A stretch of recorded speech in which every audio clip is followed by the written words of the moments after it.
Is that better? There we go. I must accidentally hit the volume knob on my mic.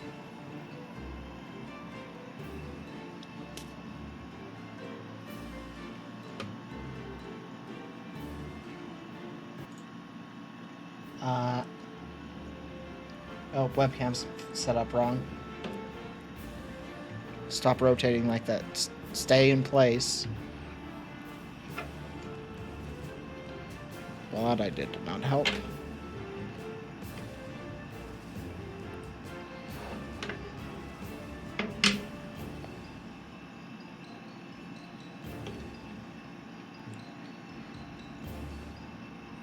Well, that ain't working either. Oh my god, webcam.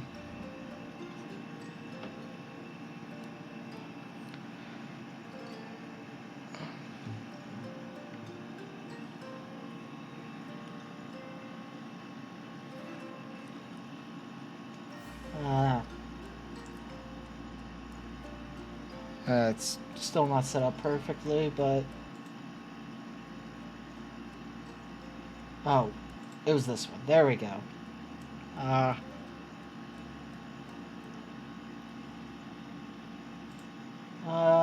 Oh god, this webcam's struggling today. It's going good. Let me just pop this over here. Is it gonna get... Okay. Well, so much for that idea. I could have helped make this easier, but I can't get it to stay top of the dock.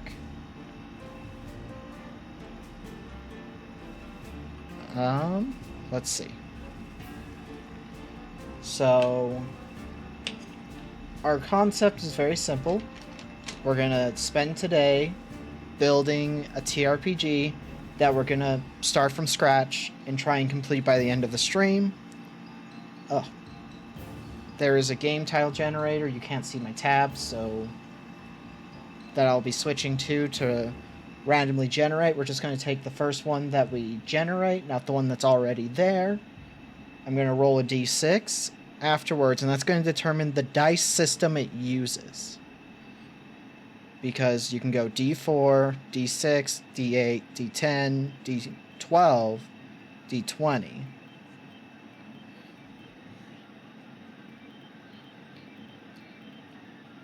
And that will kind of be what we get for using the die.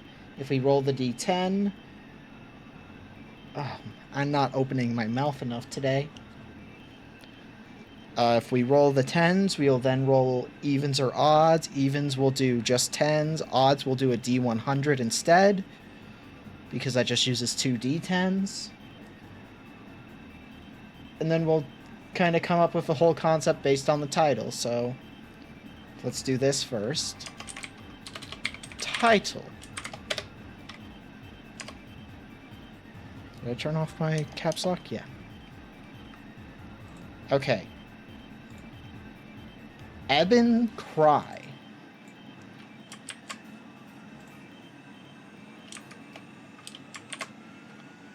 So this is the title.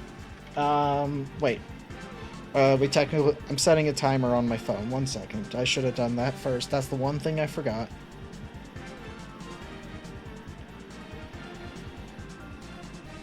Start. I'm also gonna... 1 sec. I just realized I forgot to check one thing, and I can't... Okay, good. I wanted to make sure the Discord auto-proc'd the, gone live thing.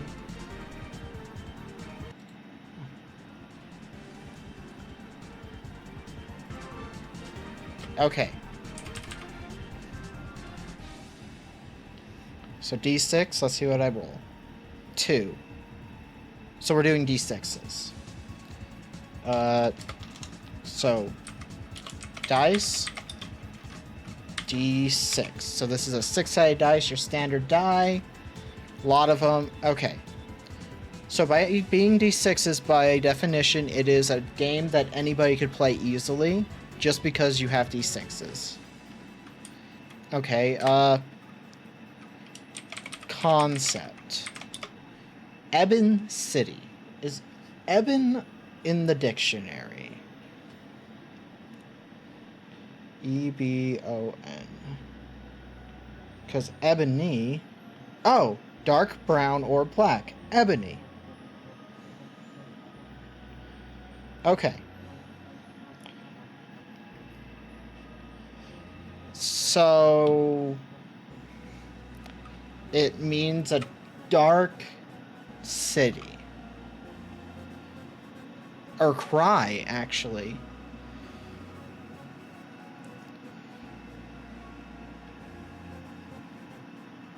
I feel like I would change the title for like what it actually ends up being. Because Ebon Cry could be like one concept that comes to mind I'm not going to go down because I don't really have the personal experience to do anything. I don't have the experience that would be needed to do it right. But my thought is something related to being a minority. And while the only part of me that's a minority is being trans, so I don't feel I can really make a thing on that without somebody.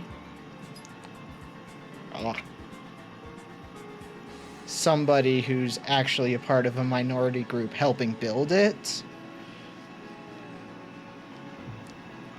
But probably change it to something like Cry of Darkness. And it'll be more like the concept of the dark, the night. So, night focused. How about a film noir type of TRPG? Because a film noir TRPG has you have darkness. Cry of Darkness could be... This is actually a lot. Cry of Darkness, which is what we're going to be calling instead of Ebon Cry, just because Ebon Cry is not a great title for us, but it's what we have to use to base our idea off of. So film noir. My jaw is stiff. Maybe if I just do that. Oh god, not again, webcam. I literally touched you like barely.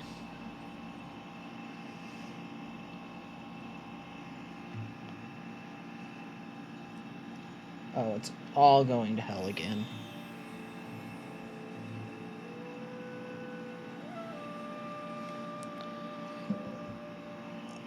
Okay, that's probably the best I'll be able to do. I really just need to get, like, some of that sticky stuff, like double-sided tape, and just tape it to the desk. That'd be a smart idea. Night Focus, Film Noir, TRPG. Do I want to have a... Like, it's Film Noir, so Film Noir is black film. That's literally what it translates to.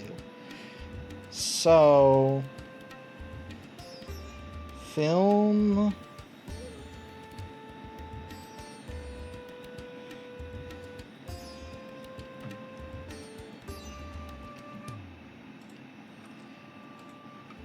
Film noir TV tropes.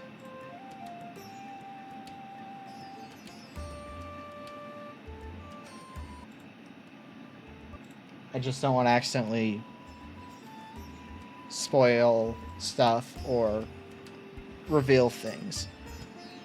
So,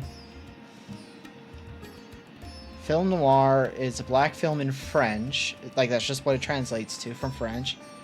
So it's stylish, gritty crime drama. Okay. So it's gotta be a crime drama of some kind. Do I want to go down the path of you are a detective in a film noir?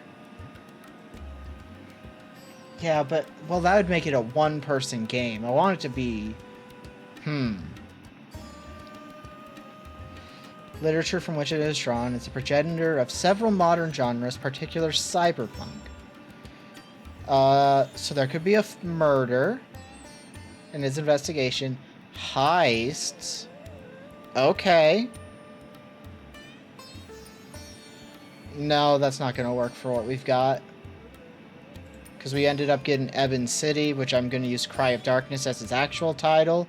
Because Ebon City implies things that I can't really talk on myself, because I lack the context personally. But a heist. Now, a heist could be fun. And we're using D6s, which is the most common die.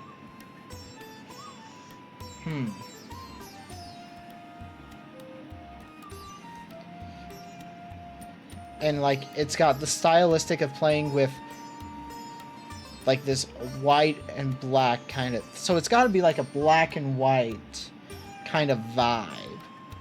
So, you know, let's add black and white film vibe.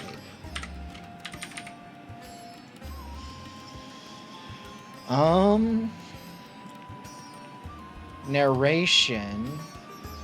I want to do a heist, I think, because that's a very fun thing to do in games.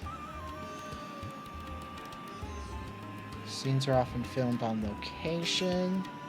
So lots of rain in film noir. Okay.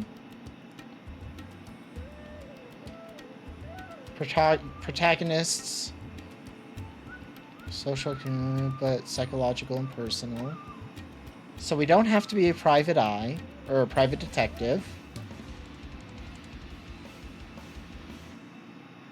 Usually by pure chance, is placed in a complex and dangerous situation completely beyond their control, where they are pitted against an adversary whose identity and motives are not immediately obvious. The system and the law is usually either apathetic to their plight or is even outright working against them. I think we've got to go with something involving... I'm going to put heist question mark because I'm not sure I'm going to dedicate to that. Corrupt police to kind of lean into a little bit of what Ebon City or Ebon Cry made me think at first.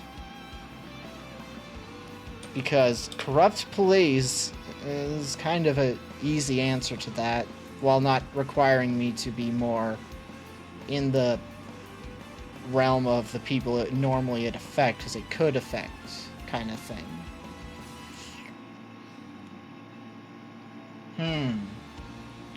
My mic's picking me up, yeah. I don't know why I got nervous about that all of a sudden. Okay. Character creator is, or creation is rolling on a table to determine your character's dark and troubled past. Because that could be a pretty fun answer to it. Just building a dark and troubled past using die. And that kind of determines your character.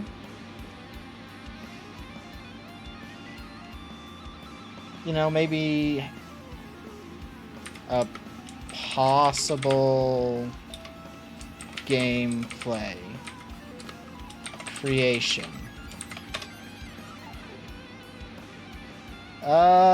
I mean, that could be it, but let's write table, or D6 table, 3 categories, and these can be your stats.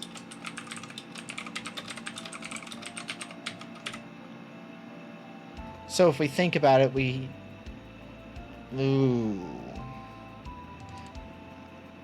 maybe it's just one category.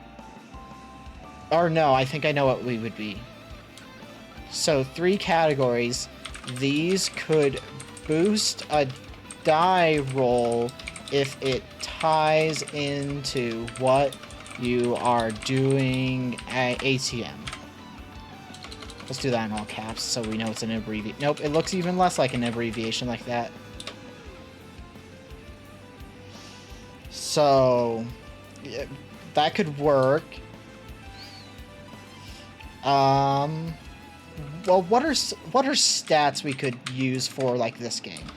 Obviously, we have to have narrate, where you narrate your inner thoughts.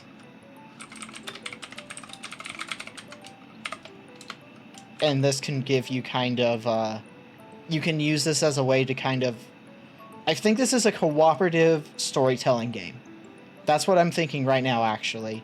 You have a game master, but they're more to introduce conflict, whereas a lot of the world can be built up by everybody, kind of like Eat the Reich game does, but more introspective film noir than let's call it firefight, which is just AKA guns or firearms, because I mean the 6-shooter cylinder or the 6-cylinder handgun is a huge deal when it comes down to film noir. Like, the bang just is such a powerful word in film noir, at least novels based in film noir. So you gotta have that. Moxie for charisma. Charisma.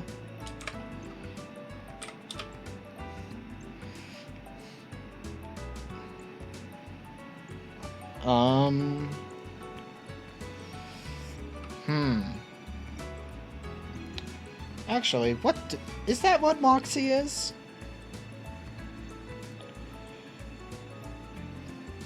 Moxie.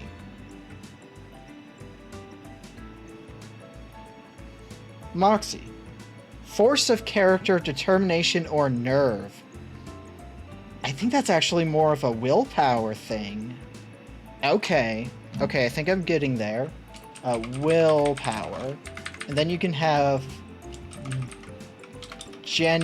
say... Does it say like this? Quoi. Je ne sais quoi. And this is your charisma, because it's all of... Because je ne sais quoi, I think, is specifically... Oh, I'm just gonna double check my understanding of it. Je ne sais quoi. That is not what I fucking said.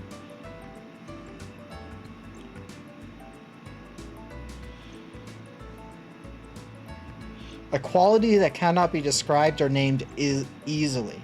So it's kind of like mysterious. Which is perfect for film noir. So, firefight gives you fighting. Narrate lets you kind of tell your inner thoughts. You've got willpower, you've got charisma. Oh, you know what? The last one we need is fisticuffs. Fisticuffs. Brawling.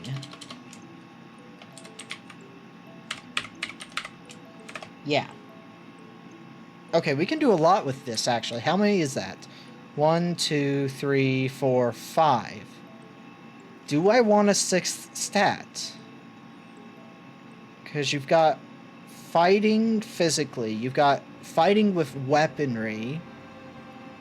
Or, like, ranged weaponry. You've got a willpower equivalent in Moxie. I feel like narrate is not a stat, actually. I feel like narrate is a gameplay mechanic. Mechanics. this one's going to be a bulleted list. You've got narrate.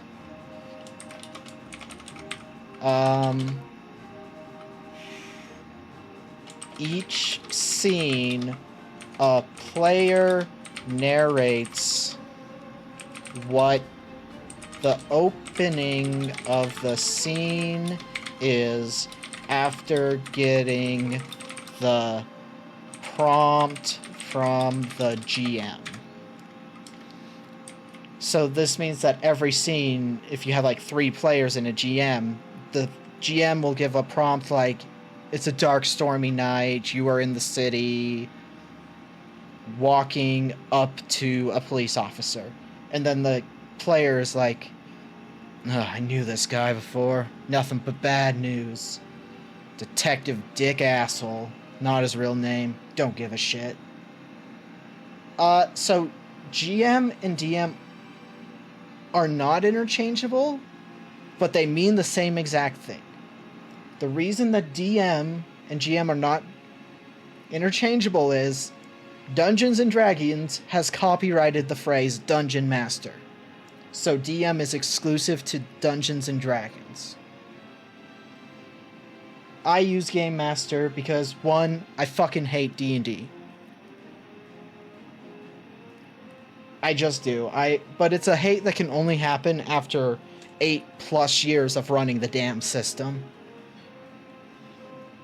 I mean, it's Wizards of the Coast, which is already an asshole, owned by Hasbro. You know.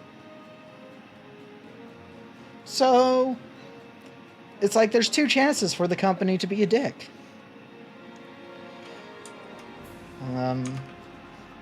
This lets the player set up connections to the location and establish characters that are there.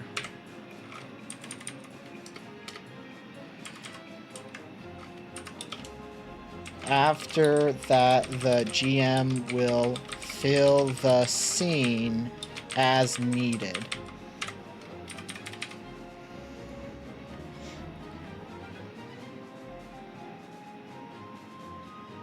I should have scrolled down so the whole sheet was visible.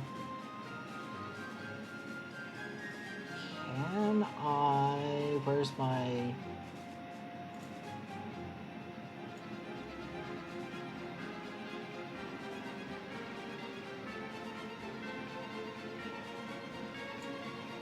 Okay, now the whole, like, screen I can see is going to be appearing on stream. Got it. I also just find Game Master a lot more convenient than Dungeon Master, because Dungeon Master implies a dungeon, even if D&D doesn't always have dungeons happening. But Game Master, it just means you're running a game. But yeah, narrate is a great mechanic, I think. Oh, you know what? Combat rules. You need to roll under your... Oh, no, this is how dice rolls work. Dice rolls. You need to roll under your stat to succeed. Because we're doing D6s. So if you have like a 3 in Moxie, you need to roll a 3, 2, or 1. So 1s are like critical successes, essentially, and 6s are critical fails. And you know, you can... So if we have 1, 2, 3, 4... No? Firefight, Moxie, Je ne sais quoi, Fisticuffs. So there's only 4 stats at the moment. Because you can have... So let's do some math here. So there are 6 sides. So a 1 in 6 chance to do anything. What's 1... 1/6 as a percentage.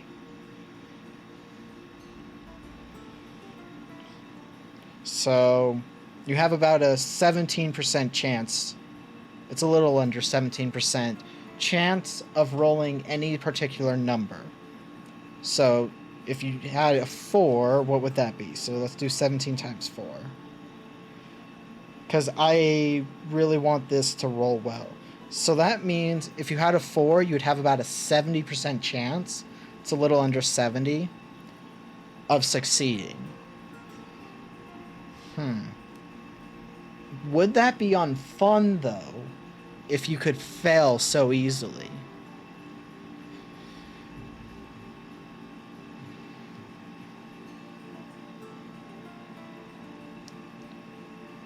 Or do I continue, or do I rip off the TRPG I'm building and make it 2d6 plus a modifier?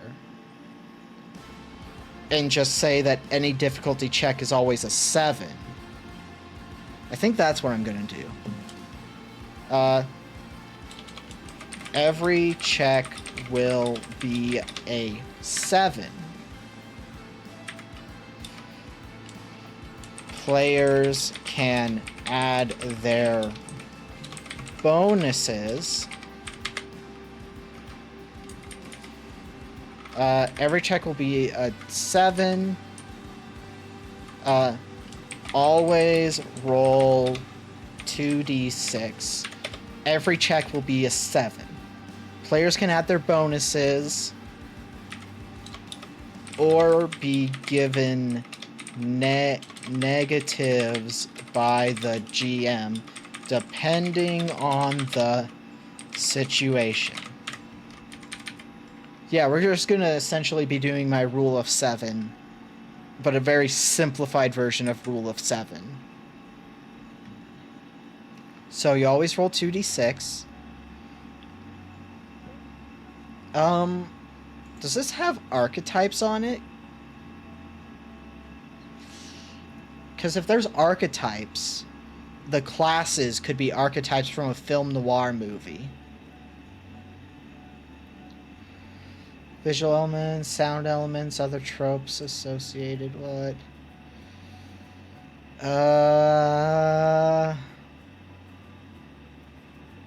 Not really.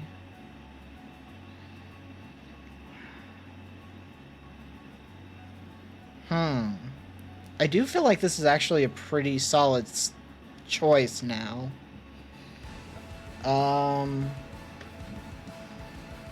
We're switching to just chatting because I'm not sure what's gonna pop up on my Google. Film noir character archetypes.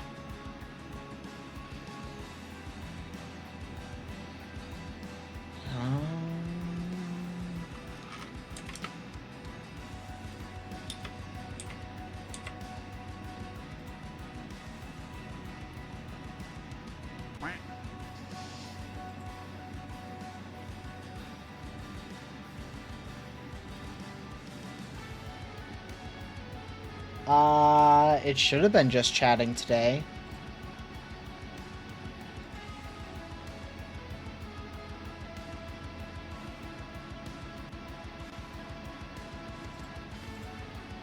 But usually it's whatever game I'm playing is what we've got.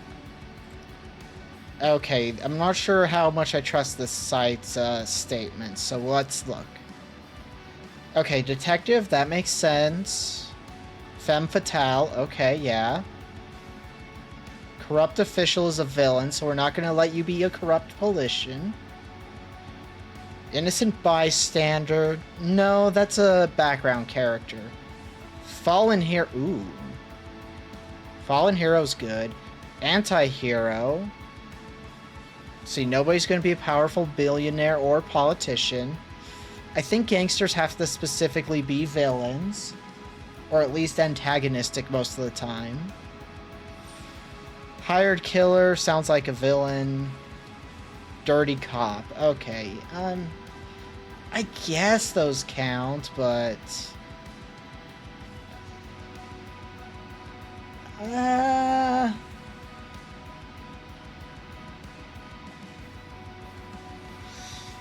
Yeah, it doesn't really seem to be giving me what I need.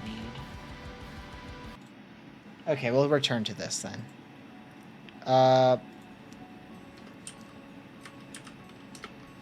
Oops. You gotta do it like this. Character archetypes. Because you can have the hard-boiled detective, femme fatale,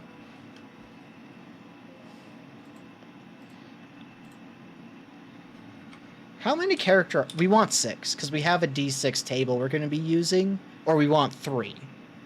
It's either 6 or 3. So, hard-boiled detective, femme fatale would be pretty good. And I think anti-hero slash fallen hero. Because I think both would be a lot of fun.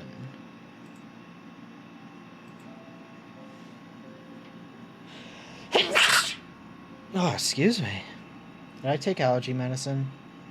Yes, I did. It just hasn't kicked in yet. My ADHD kind of kicked in. Thank you.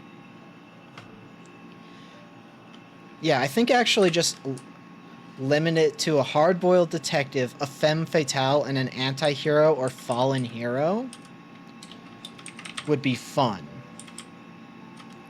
And then when we're kind of building the characters, we can just call it anti-hero. Well, we'll call it fallen hero. You know what? It's fallen hero. Everybody can be an anti-hero.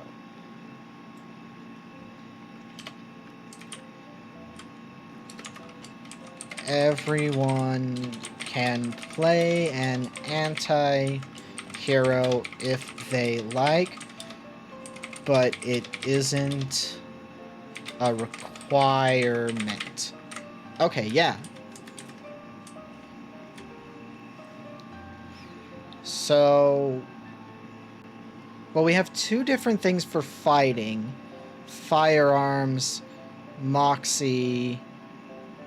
I mean, we need an investigation stat, so let's add investigate. Because we want to do film noir, you might be investigating crime scenes or trying to figure out what's going on. Is there a better name for this stat, though? Because I feel like there could be a better stat for investigate. Let's see, we have charisma, so we have talking, we have combat, we have resisting things that are... we need something to determine the brawniness of a character. Well, fisticuffs could be... No, fisticuffs implies brawling specifically, because you can be good at fighting but be weak physically.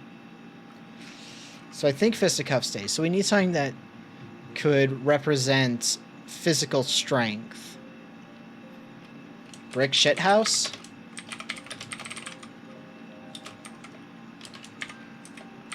Physical ability.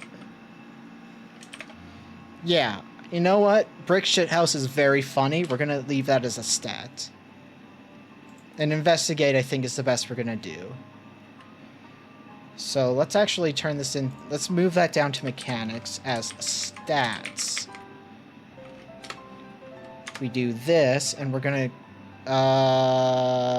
fisticuffs and firefights. So B is first. Physical ability. Oh, but then I guess we're gonna have to be a little more. You know what?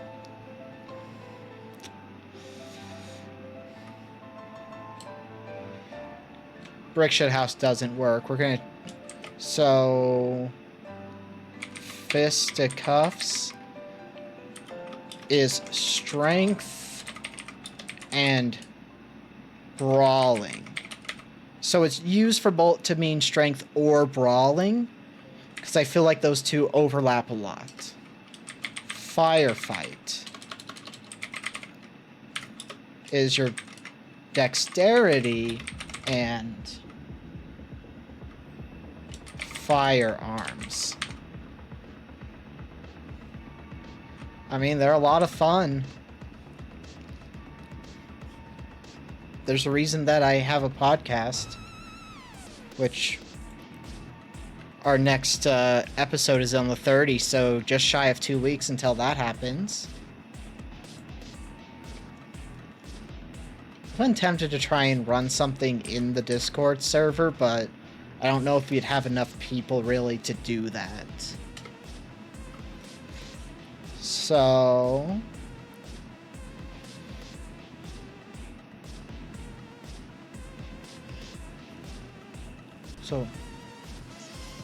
Huh.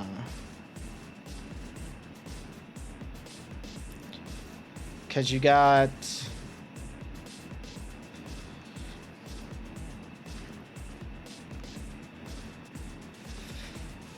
Fisticuffs, firefight.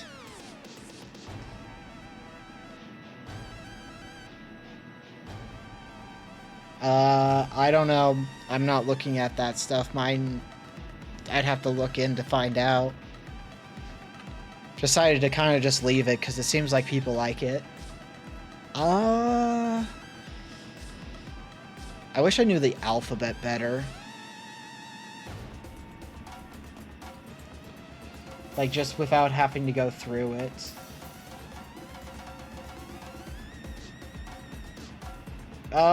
I don't know, Jazz, because I'm hearing it. Firebot, channel rewards, edit, sound,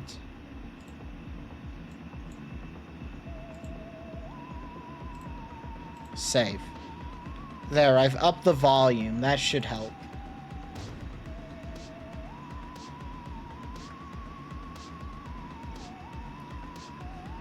Okay, are you... Oh my god, I know what's... No, I don't.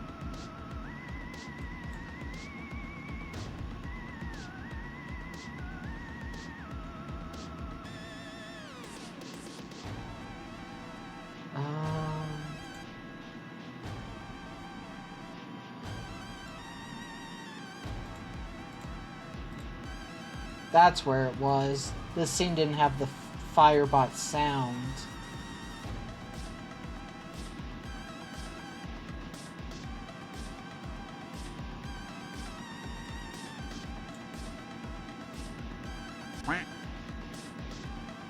Okay, that's what was wrong with it. I haven't used this scene for streaming since I started doing individual sound sources.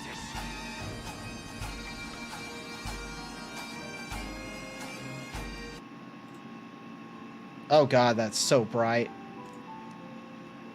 Oh god. There's no dark mode for these, though. I'm just gonna use this for stats so I can organize them. So we got Firefight, Fisticuffs, That's enough for me to get it right. Genesequa, Moxie... Investigate, which is kind of the intelligence stat, honestly. But then you go into data, sort range, A to Z. Firefight should be above Fisticuffs. Okay. So that's easy enough to fix, though, because you just do, Oops. Okay. I'm gonna try not to go back into there too much. Investigate, intelligence, and perception. Because that's essentially what investigate will do, is your intelligence and perception.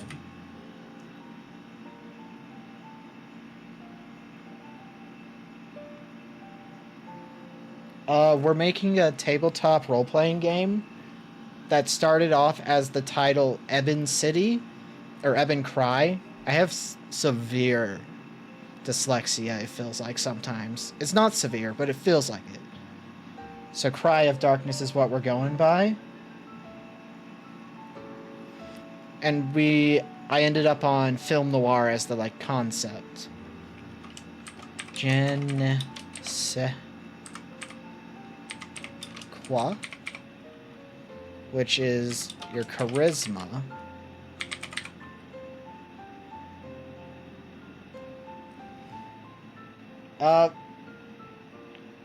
White flash in 3, 2, 1.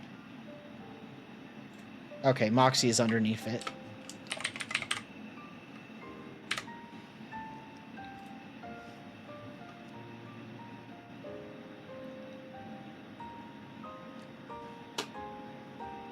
I'm gonna try not to have to go back into that sheet as much as possible, but until I have a third monitor, having that open in its own monitor would be the best option, but I can't really do that.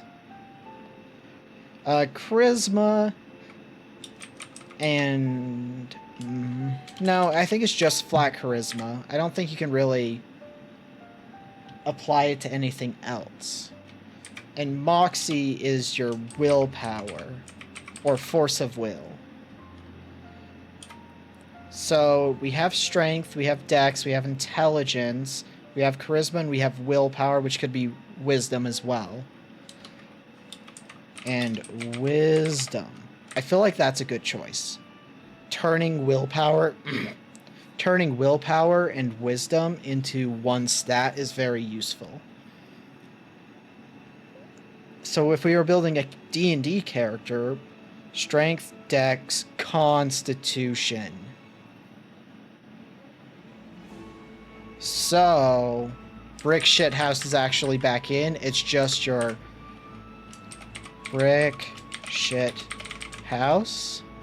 And it just means constitution and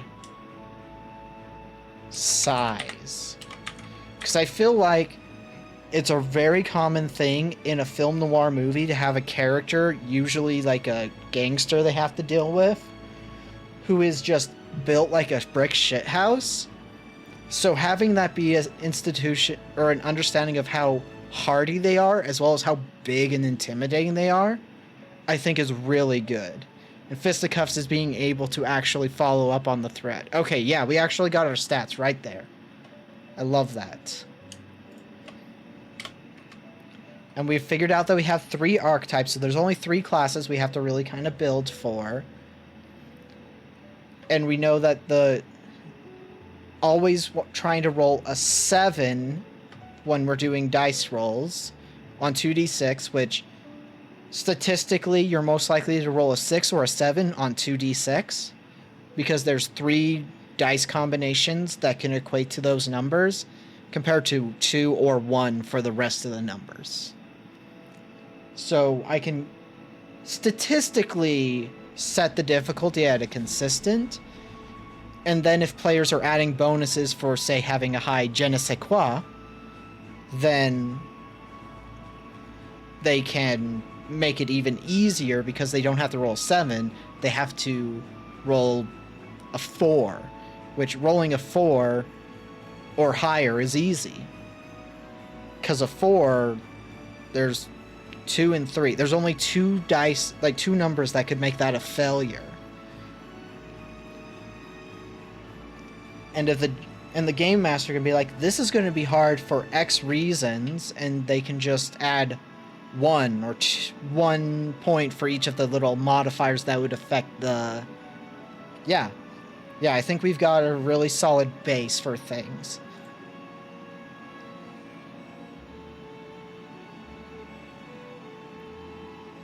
Statistically, it is easy. Let's put it that way.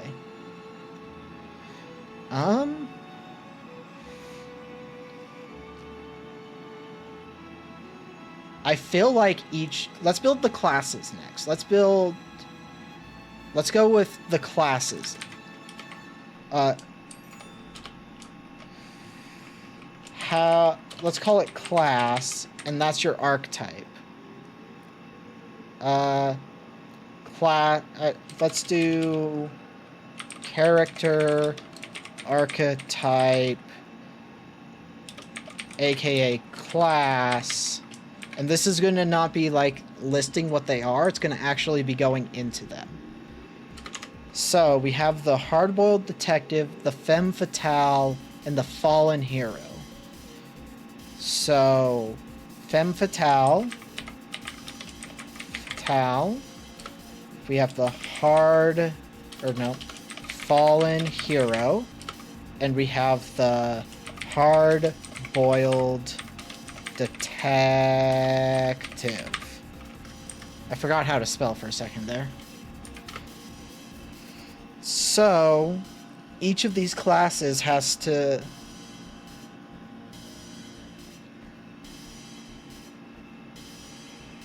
That's fine. It's just me brute forcing a TRPG under 4 hours, which I think I can pull off at this clip pretty effectively. So femme fatale would be your charisma.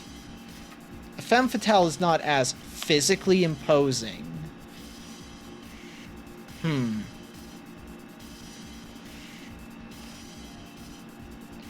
Well, how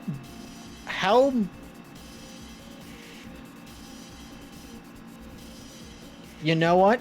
I think we need to add a little section to stats. Stats.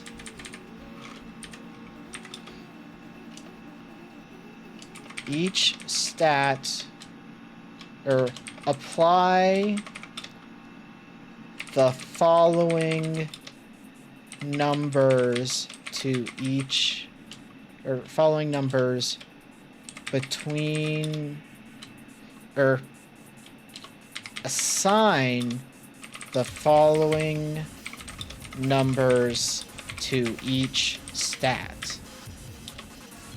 -2, -1, 0, plus 1, or just do 1, 2, 3. So, what this will mean is every character will have 2 stats that they're bad at, 1 stat they're average at, and 3 stats that they're kind of skilled at. So you could have a character who is exclusively good at being a firefight, fisticuffs, brick shithouse, and everything else is kind of bad. Because you could put the -2 in investigate, and it just means you're stupid.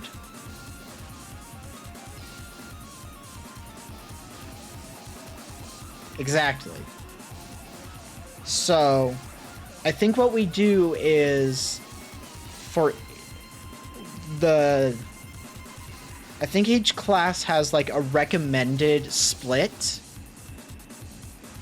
Or, you know what? The archetypes are the example characters. And you choose one, and that is the type of character you're kind of playing. Yeah. But you could obviously build other characters. So...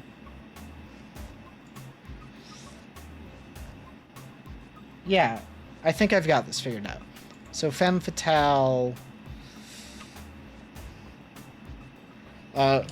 would be physically weak but smart,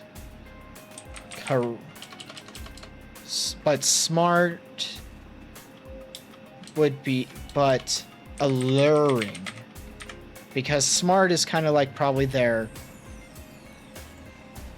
So I'll do this and just go...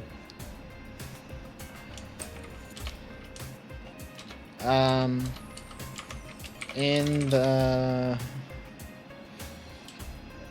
Fuck, I'll figure this one out later, I think. But assign numbers so that physical things are the bad bonuses. Fallen hero.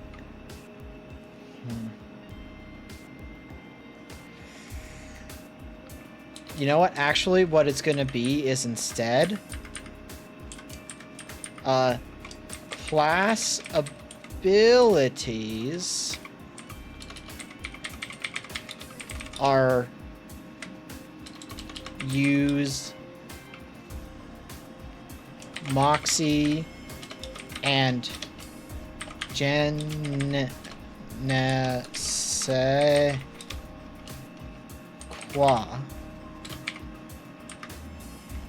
Yeah, I spelled that wrong. I knew immediately.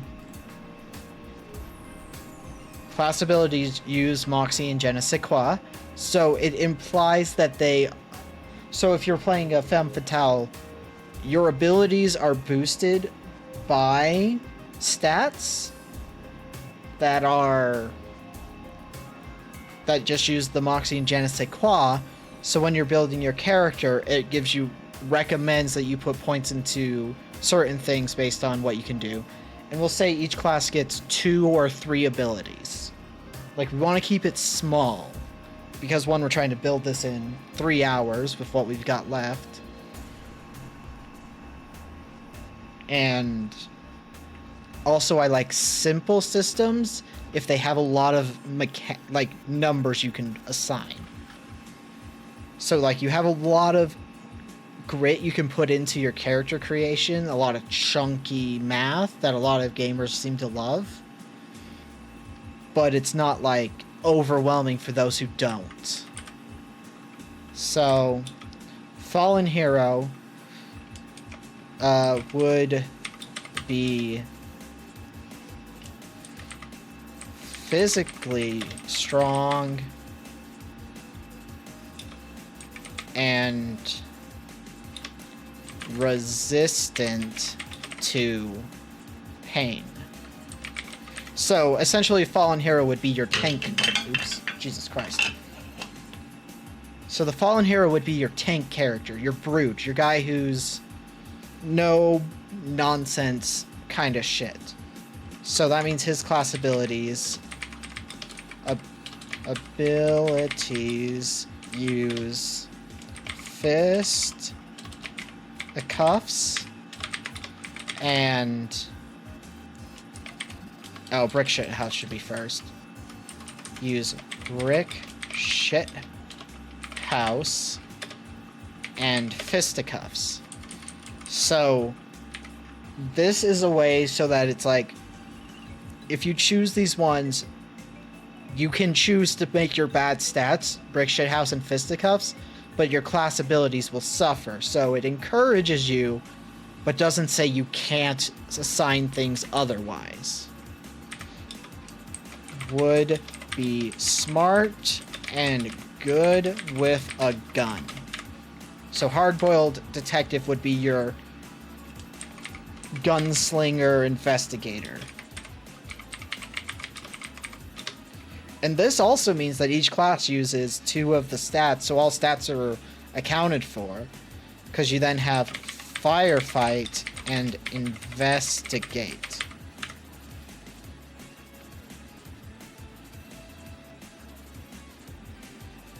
Yeah. So we have a really good system already set up, because like, we know our stats, we have generalized character archetypes. No, you're good. So the character archetypes are also kind of your class.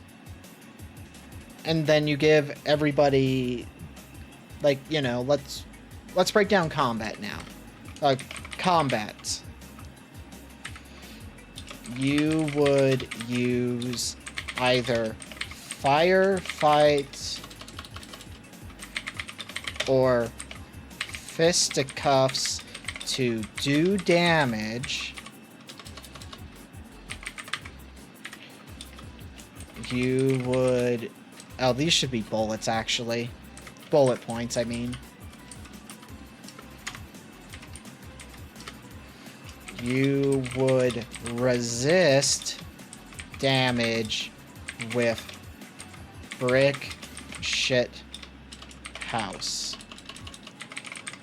I feel like in film noir, combat is usually very quick. Like, anytime there's a gunfight or a physical fight, it tends to be over fast. So, I think what we do is,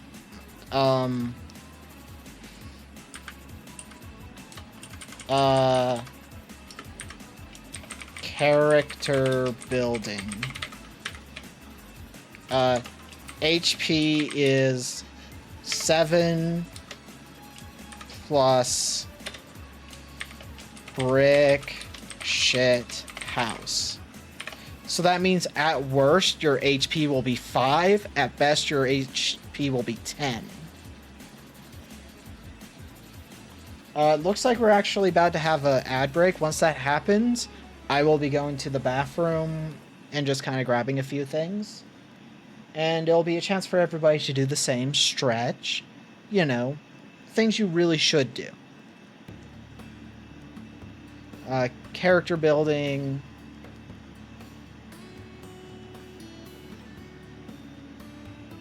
Yep.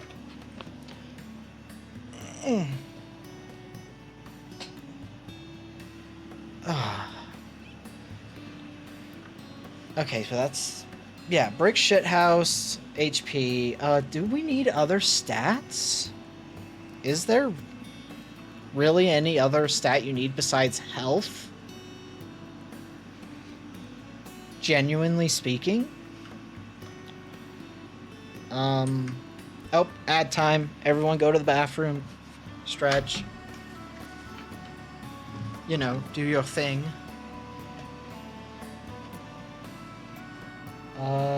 Yeah, I might do something with willpower. We'll see.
Okay. I don't think you want to do any other health stat or will...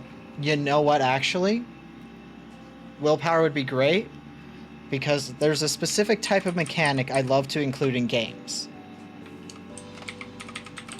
And this is essentially going to work very similar to willpower in... No, I'm thinking about it and I have a better idea, and it's going to be similar but different. So in the game Vampire the Masquerade, you can spend willpower to reroll a die, which will allow you to maybe turn a failure into a success, so you can get more successes. I mean, food is good. Oh, this... I really need to get a longer cord or an extender or something for my webcam. Because it would really be nice if I could just move it 2 feet, or not even 2 feet, 1 foot to the left so it could actually pick up my face when I face like this. You're right, I should hydrate.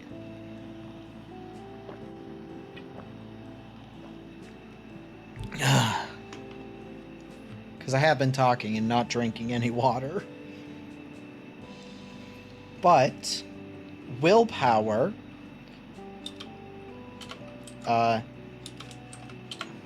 will instead willpower, you know, we're gonna do it like this. Willpower can be spent to add 1d6 to any check.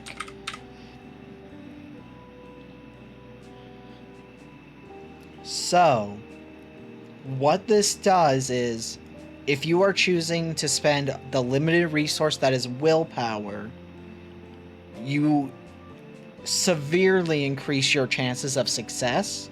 Because rolling a 7 on 3d6 is even more likely than rolling it on 2. Because, as I have mentioned, 7 and 6 are the two numbers that added together equal 7. So, can be spent to add 1d6 to any check, must be declared before you roll. And that's how we'll kind of use it as not a get out of jail free card. Because I feel like film noir works best if you have to roll with what you get. So if you, like, dig deep into your willpower,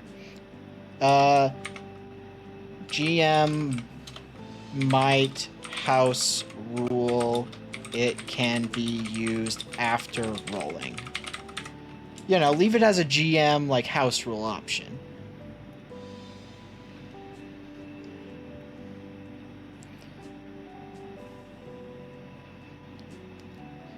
But I love this idea of having the... We're going into a fight, I need to fuck this guy up bad. I am... To any check or dice or damage roll. Because there's a really powerful option right there. Because combat's already meant to be short. Because your HP is 7, then your brick shithouse added to it. So, at most you can, if you're really lucky, you can survive 2, maybe 3 rounds of combat before you're out. But by doing this, you can choose to do extra damage. And if their HP is 7, 2d6, again, 7 and 6 are the most likely outcome. Yeah. Yeah, I think that's really powerful response. And it lets you really have that moment of digging deep into, like, your internal drive to succeed. Which in turn makes it feel impactful whenever you decide to use willpower. And I feel like the willpower needs to be a minimum number. You know what? Willpower is... Because we already literally describe Moxie as willpower. So, I think what it is 1 plus Moxie. 1 plus Moxie. You know what? I don't need to be putting this in parentheses. Because... And then we just add minimum of 1. So that means even if you have a negative Moxie, you can have 1 willpower. Essentially, that'd probably be fisticuffs because you're throwing it with strength. because firefight is more like you are trying to shoot somebody. So firefight and fisticuffs are really powerful to make combat easy to know. Because you can use fisticuffs to intimidate, for example, because you just fucking break something in front of them to intimidate them. Who needs charisma when you can break shit? Or you can pull out your gun and you can add your firefight to your intimidation because you've got a gun pointed at them. So, you know. Let's... Where did I put the stats? Up here? Note on stats. If a player has a reasonable argument to use a stat for a check, let them.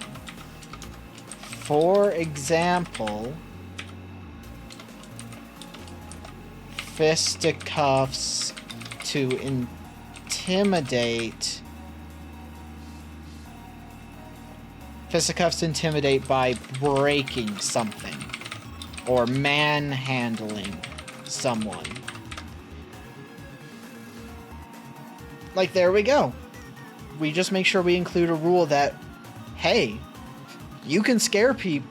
You can do charisma things without high charisma as long as you're using your brain to justify why a stat would work.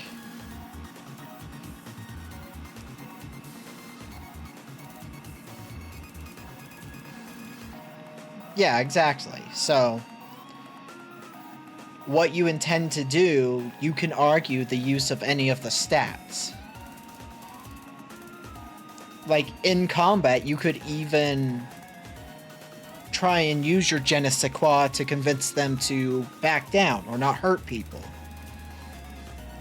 You make that more difficult in the moment by giving negatives to the bonus, or like a negative to whatever they roll, but you could, in theory, use it.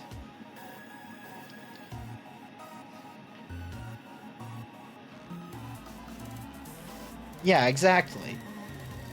And let's like, take for example, if you got into a fight with like the final boss of whatever is going on, like let's put it in fantasy terms. You give a huge disadvantage, like a huge negative to your dice roll. And ooh, let's dice rolls. Let's separate this one like so.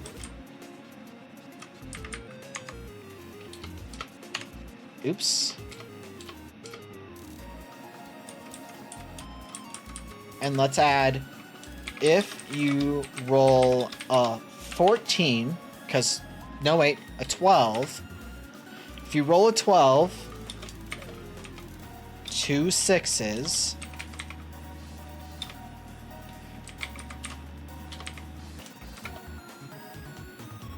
if you roll 2 6s, you succeed regardless. You succeed regardless. You don't like succeed with style. You just for sure succeed. You don't have to worry about negatives affecting you. Because, I mean, that requires you to roll 2 6s at once. And if you use willpower, then, hey, you have 3 chances to roll 2 6s. But now we have to add the opposite of, if you roll a 2, 2 1s, you fail regardless. So that means you have the chance of great success or failure. Or of success and failure always. Even if you have like ridiculous bonuses on your side, you can still fail. But if you have ridiculous bonuses against you, you can still succeed. Because that is one of the things I do like about D&D is you can technically succeed at anything you do because of the Nat 1 or Nat 20 rule. Now, it's home rule, and you don't really use... Some people are like, we're not going to allow Nat 20s on this one. Because they can be disruptive. But this is a very simple thing where it's like you fail or you succeed. You do not succeed wildly or fail wildly. You just succeed or fail.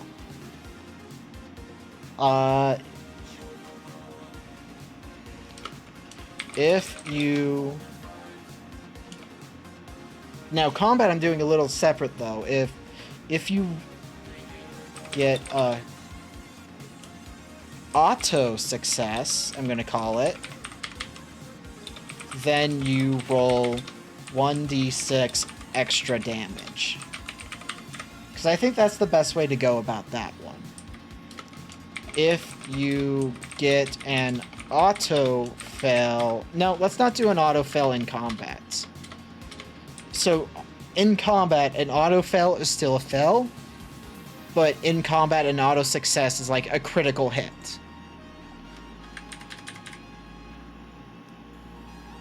Oh, God, again?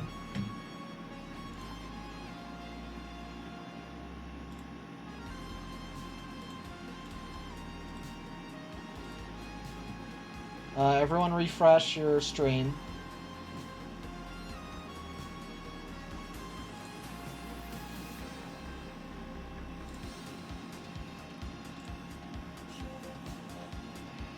Oh, okay.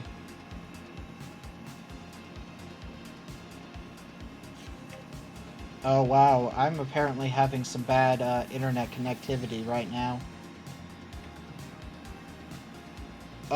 Yeah. So...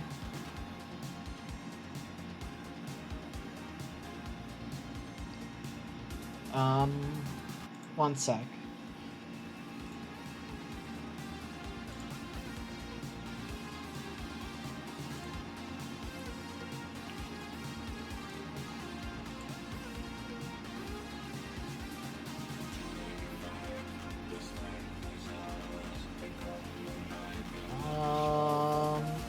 You know what, I'll just wait till he gets home and I'll talk to him then. I was going to message my roommate, but it's probably going to be better if I just wait till he's home. No, he's not home yet.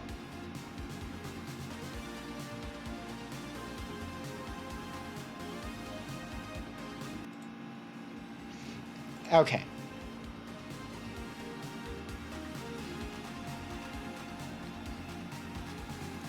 But I feel like combat... Well, we've already made combat very simple. Okay.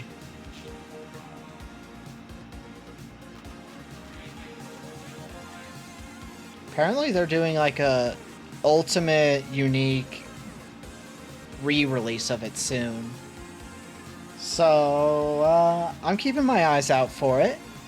Because if it is really good, like the things they're adding, I might buy it and just play through it on stream again. Well, play through it again, but on stream. So...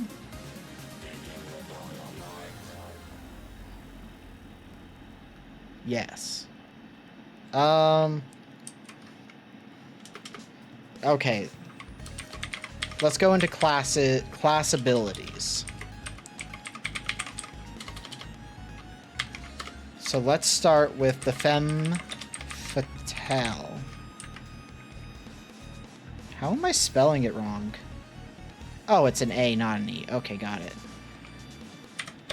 So...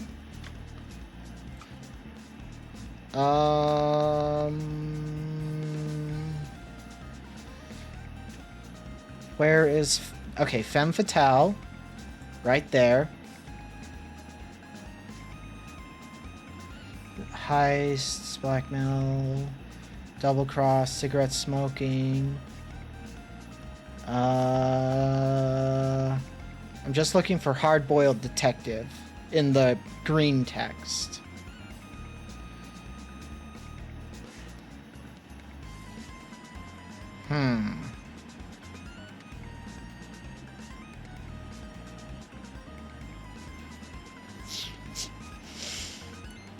Femme...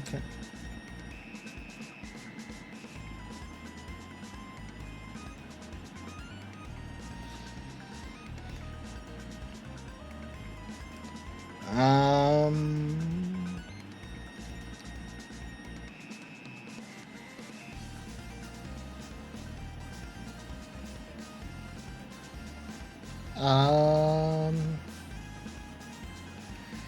Okay, anti-hero is something we do need to pull open.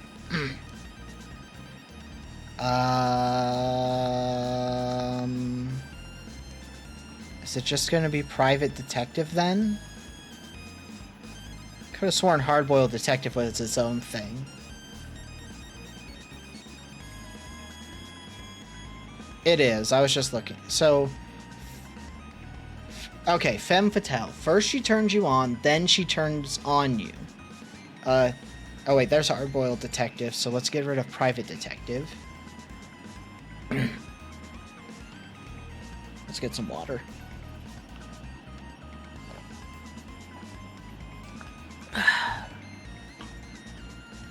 Okay.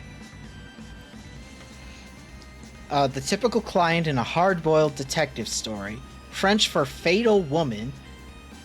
Idiomatically, women to die for. You know the type. Dressed all in black with legs up to here and shady motives.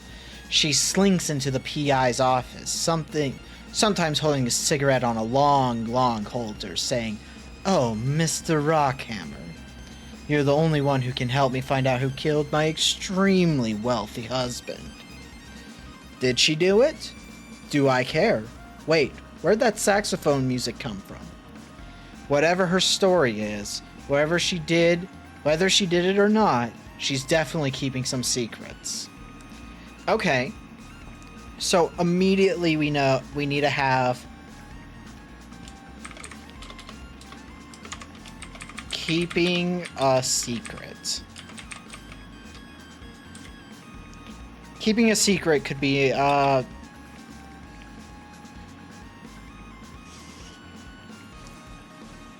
roll secret. What would secret be under?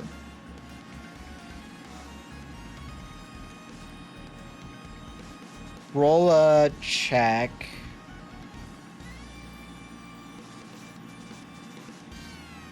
Well, we decided that the femme fatale is mainly going to be using Moxie and je ne sais quoi. Roll a Moxie check.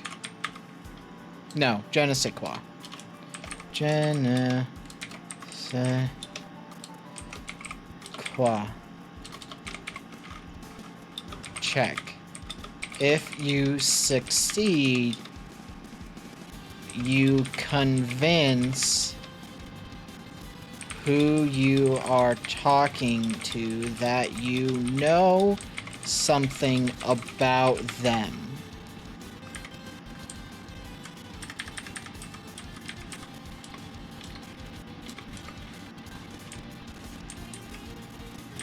You know what? What we're going to do is make this all caps.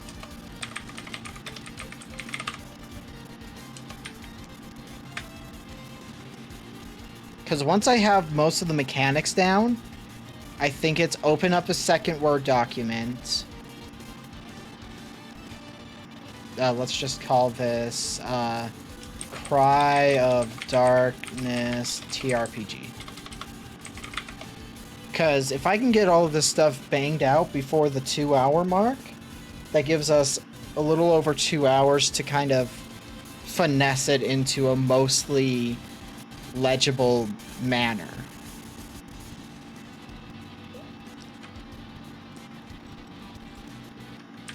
So keeping a secret, I think, is a great ability already for the femme fatale.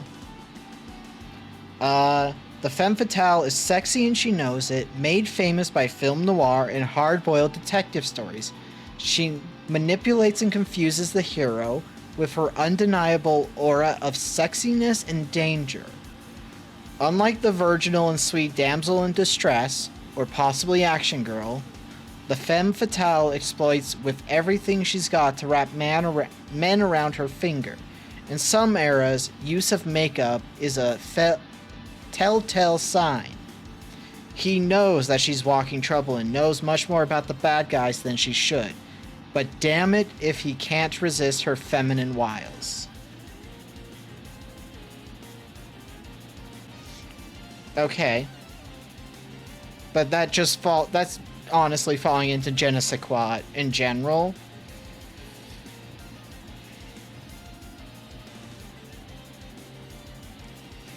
Yeah, I'm not getting a second ability out of these yet.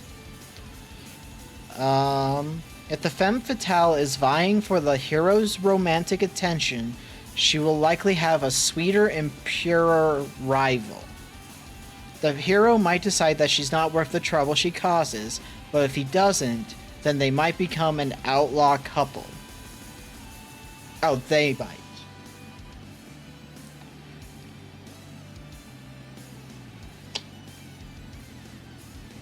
Okay.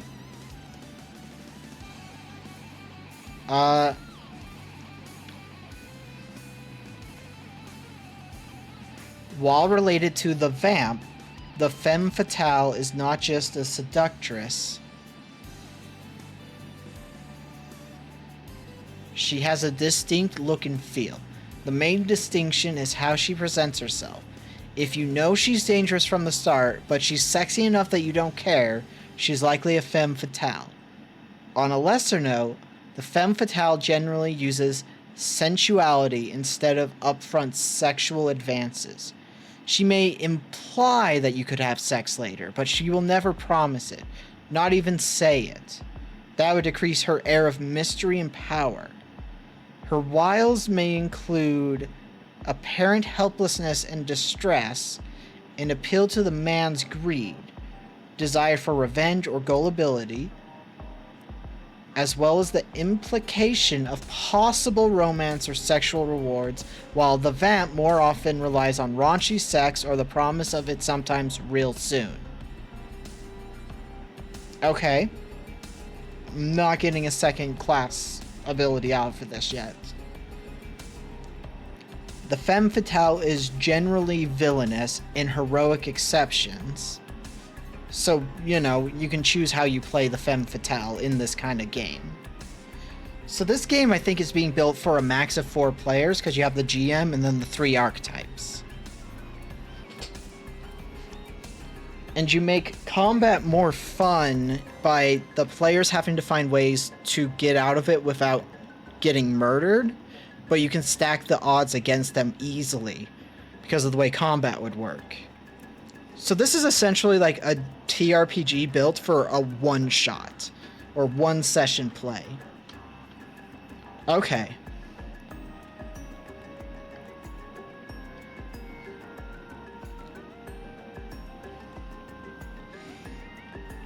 Frequently she is a wild card, changing sides according to her own desires and goals.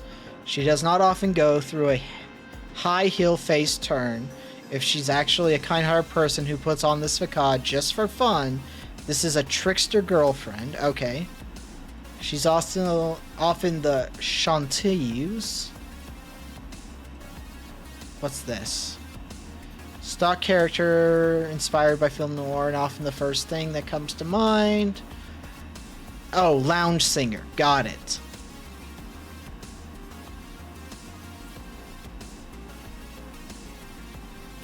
Yeah, I might be able to...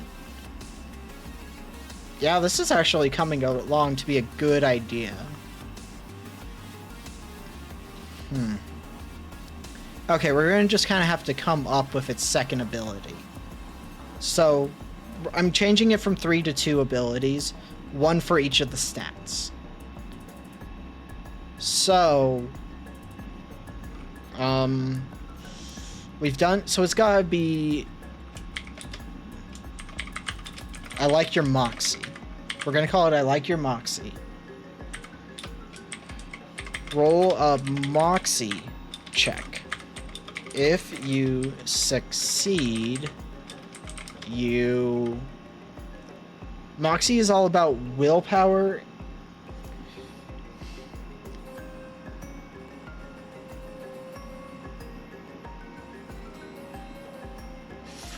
You know what? I know what it's going to be. Roll a moxie check. If you succeed, your next je ne sais quoi check this scene, and that's important, because you don't want it to be like, oh, I used it at the start of the game, and now I can use it to use the success now. It has to be in the scene. We're gonna call these, we're gonna say, all, in parentheses, all of these are once per session. So in case people want to run more than one session. But it makes it so that they have like all of these skills they can use once per session, so they can be a little broken actually. So actually,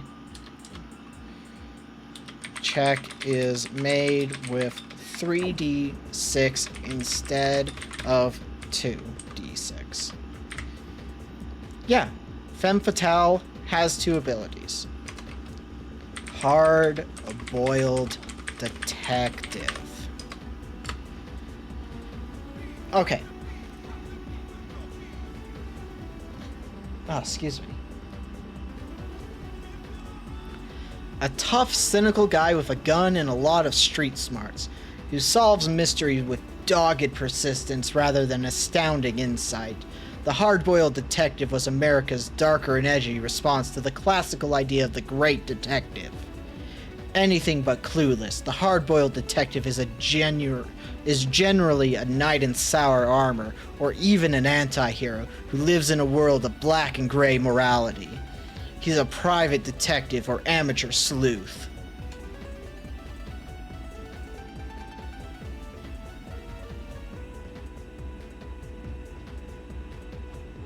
Oh, that's fun.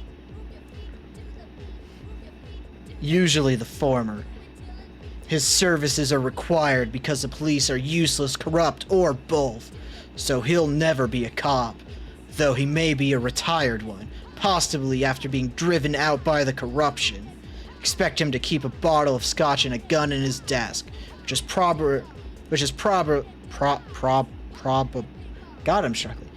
probably located in an office in the low-rent district. Recent depictions typically include the trademark trench coat and fedora over a rumpled suit, made popular by Humphrey Bogart. Originating in the early part of the 20th century, hard-boiled detective stories put an American spin on the detective story. Unlike British mystery stories, which were set in large, elegant country estates filled with servants and relatives, hard-boiled fiction is set in a city noir, amidst cheap hotels, bars, racetracks, and gambling dens.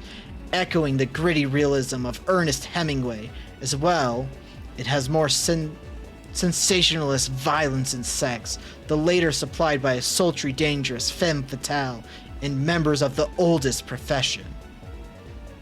For those who don't know, oldest profession in TV tropes is prostitutes. You know, fedoras are decent hats with the understanding that you have to be dressed properly to wear one instead of just wearing one. Because going from looking like a cool person where it makes sense to my lady types is very thin line. While the British detective is a classic mystery and educated, calm, and dispassionate as he makes his deductions, the hard-boiled detective learned his trade from working as a cop, and he's likely to be emotionally involved in the case. The endings differ too. A British mystery story ends with the Sherlock Holmes-type character announcing who the murderer is in an elegant drawing room. A hard-boiled story is more likely to end in the hard-boiled detective being in a bloody shootout in an abandoned warehouse or no-tell motel. The hard-boiled style quickly became a major subgenre of mystery fiction. Okay, now it's getting into lore.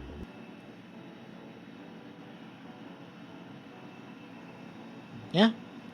I mean, I have no complaints about people who do it. You do you.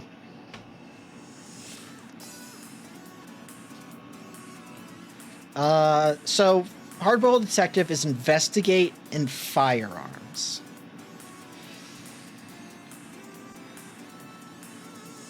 I mean, I've got it. Bang bang. During combat, no, boomstick is different because that implies a shotgun. Bang bang is what we're gonna call this, and you can turn a failed attack roll, a failed firearms check into a success. Because again, we're only letting you use these abilities once per session.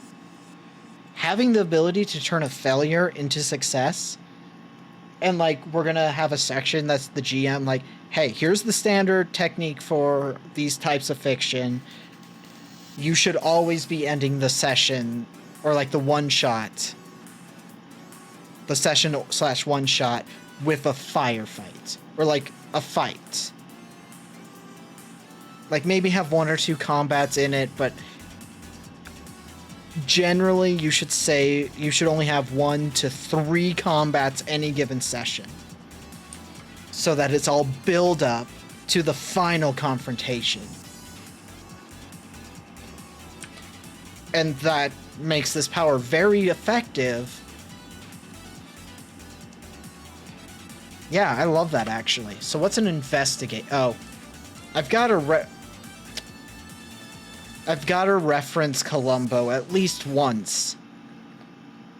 Which, if you haven't watched Columbo, it's a great show.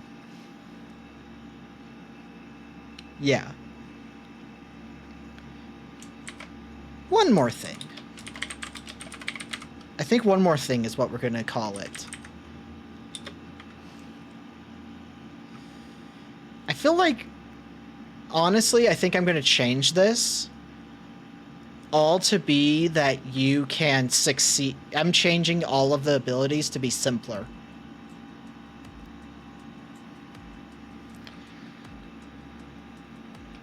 You can turn a failed X into a success. A failed X check. This is just so I can copy it and use it to just not have to type it in constantly. Command copy. Or control copy. Command is if I had Apple, which I only did for a very short time and I hated that fucker. Failed Genesis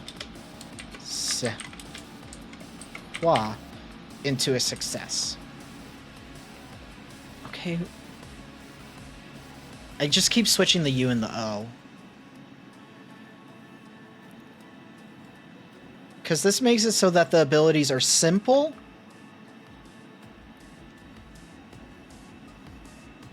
Oh, I love Columbo. Columbo definitely influenced Dick Gumshoe in the Phoenix Wright games. At least partially, because obviously Dick Gumshoe is nowhere near as good a detective as Columbo. But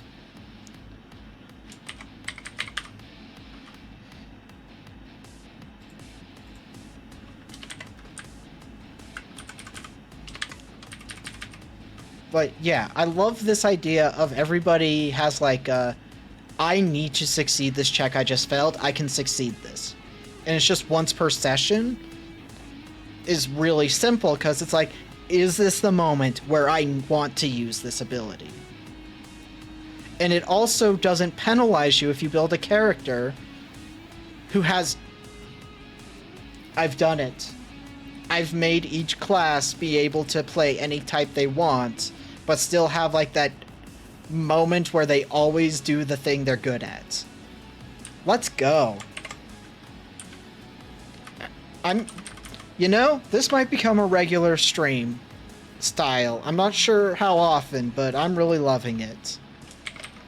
Investigate. Fallen... Oh, Fallen Hero should have been above the Hard-Boiled Detective.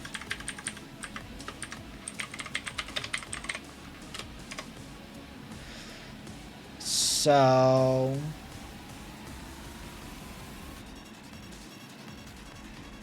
Oh, it's Infinite Crisis, Batman. That's why.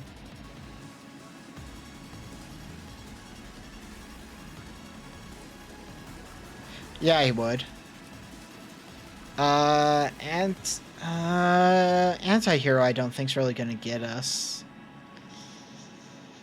Well, now that we have, like, a form... Oh, God.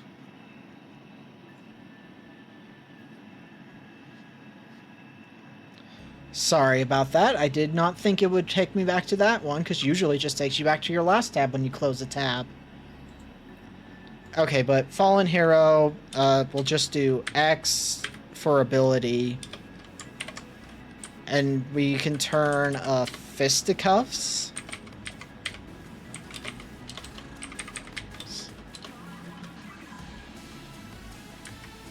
And do X again.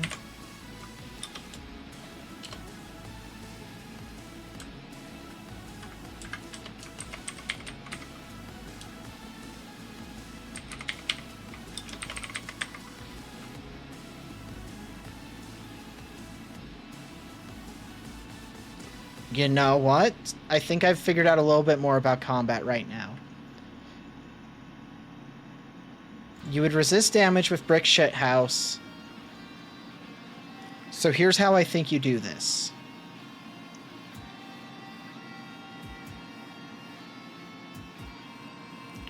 You would resist damage with a Brick Shithouse. Roll the stat. No, that's not it. I think, you know what we're gonna do, actually? You can ignore damage once. So they are the only one who doesn't have a you turn a failed check into a success. Because they're the brick shithouse. The Fallen Hero is the brick shithouse of the team. If they get into a scrap, they can go a little longer. They should be able to last longer. If they can ignore damage once per session, then they feel like a brick shithouse. Because, oh, you just did damage to me? No, you didn't.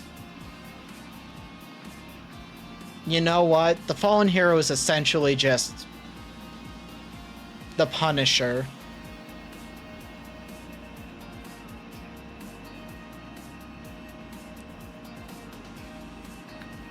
I mean, I don't hate the Punisher comics. I don't love them, but I don't hate them.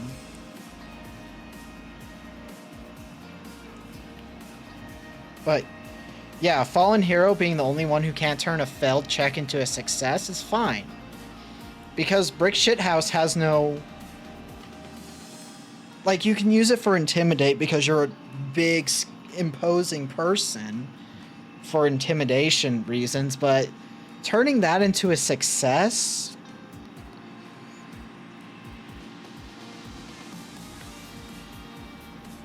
Oh, you know what it's actually going to be for Brick Shithouse?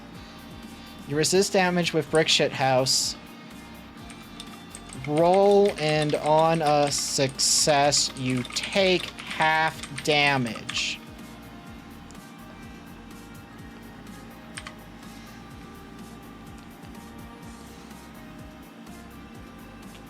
I never watched it, so I can't tell you. I didn't have Netflix, and I have never owned Netflix. Well, I've owned Netflix for very short periods of time, and when I did own it, it was not on Netflix anymore because reasons. I don't remember why, because Netflix. But I've heard good things about it, so... And this good things I've heard about are from people whose opinions I usually align with.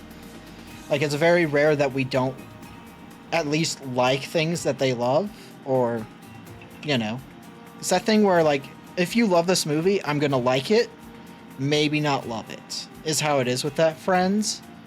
A lot of the friends who recommend me stuff, so I'm willing to check out things they recommend because at worst, I'm gonna have a good time.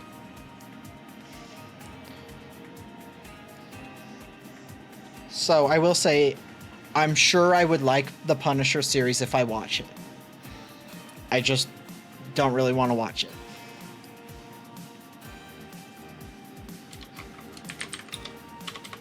Was that supposed to hurt? I think that's a great name for an ability. Okay, we're gonna have to start doing these semicolons. Or no, that's not a semicolon.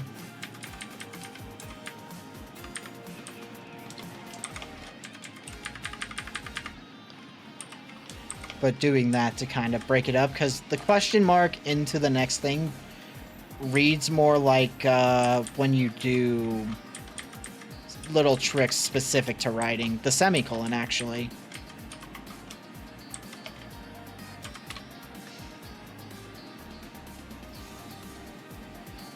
No, because that would be if we were doing something based off of... Because we wanted to stay in the fiction of film noir, so referencing things that don't really feel like film noir would break the immersion of the game. Now, if you were doing a silly game set in a kind of medieval setting, that'd be a perfect name for something.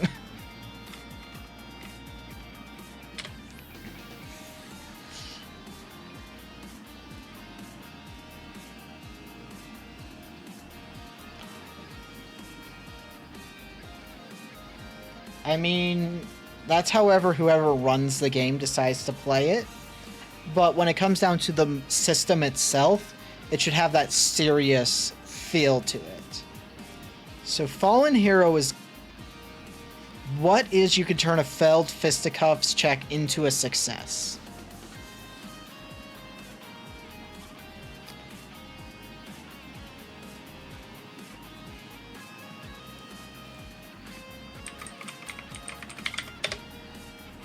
So I'm changing the Fallen Hero's wording slightly, because an automatic success is just a success unless you're in combat, which makes it deal extra damage.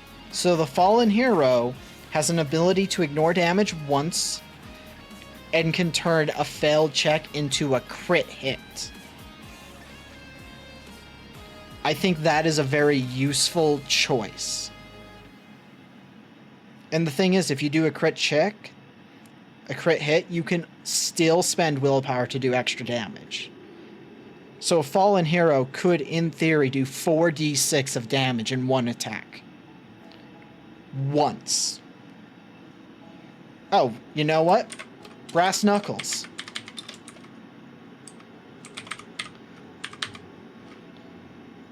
Or would it be better to call it low blow? Or fighting dirty? Fighting dirty. Let's go with that. Or dirty fighter. Because the Fallen Hero is not a good guy. They're worried about survival in combat. So dirty fighter is a great choice. I mean, we've gotten all of the, like, mechanics figured out, I think. Because, you know, you have character archetypes that give you 2 unique abilities you can use once per session. We have all the dice rolling figured out, and it's made simple. And it gives the GM a way to make it harder. But they still are trying to hit a 7 with bonuses.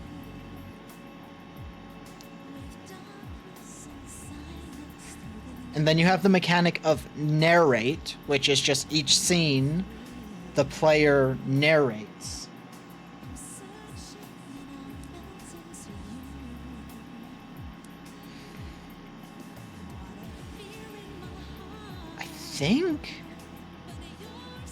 I think we've got it figured out.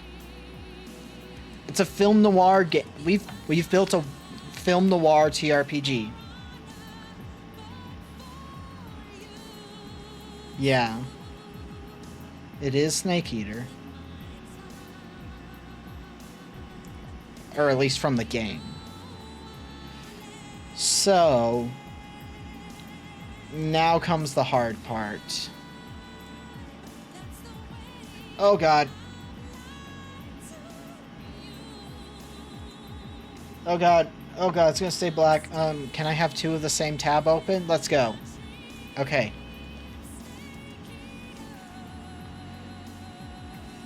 Perfect. So,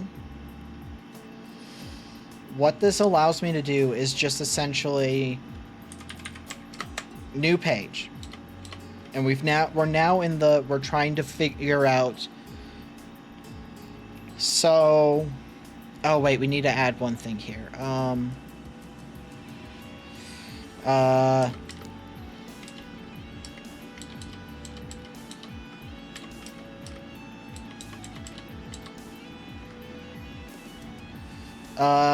Fuck. Bullet points. Why can I not make it go to smaller? Okay, that's why. That was weird. But, GM knowledge. Start the game with the case being taken. Start the game with the case being taken. Like, you're always going to do this. You're always going to start with the opening narration. This is the this and the finale finale are the only times you will use narrate. Because you let it start off with the GM does the first narration and the last narration. So they bookmark the game.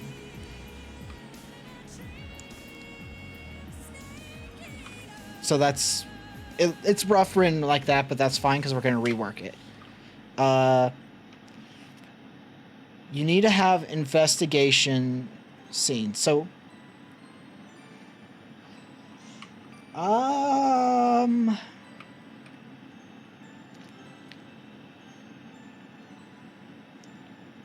So...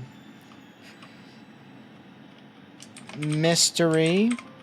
Each mystery has an amount of clues. Mystery has an amount of clues.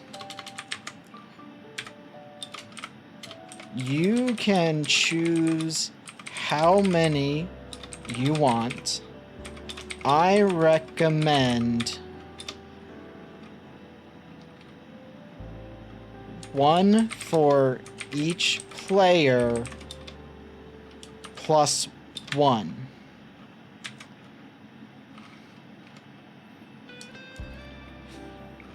Has an amount of clues that must be found.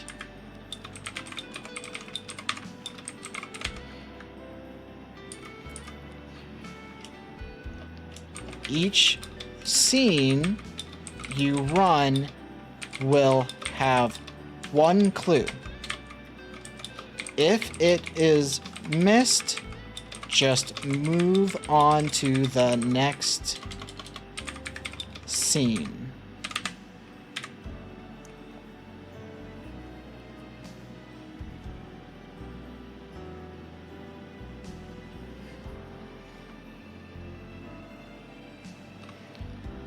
Okay. Because that makes it easy. Once all the clues are gathered, you need... The players need to confront the villain. We're just going to say they're a villain automatically.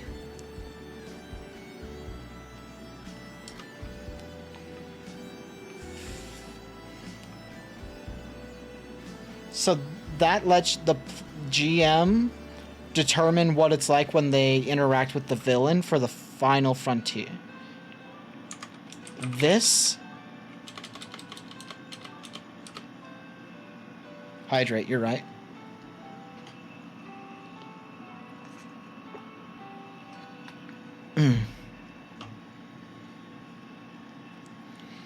Because it's meant to be a simple, short game. By having a mechanic built into it that is simple and lays out how many scenes there are going to be, it lets you really hone in on things.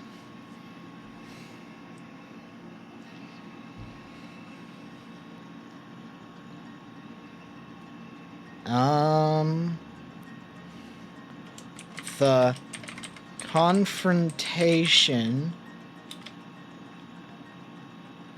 is the finale.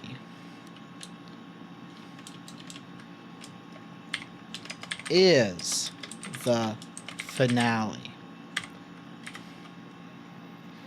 I feel like that's important. After everyone, after the villain is, because it's,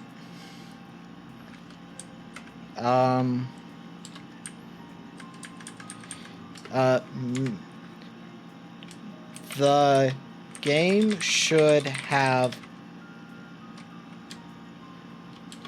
I'm gonna put plan on the last scene devolving into combat.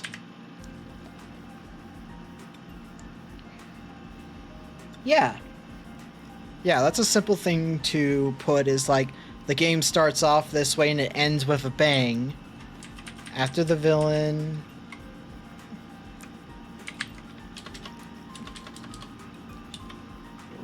realizes they are cooked, combat. Because I want there to always be one combat. And in the rules declaring that the confrontation will be combat is good. Epilogue. Ask each player what happens after the confrontation. If a player died,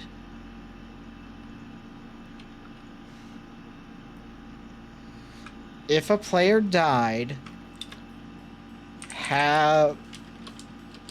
player was reduced to 0 hit points, they... no. If a player died,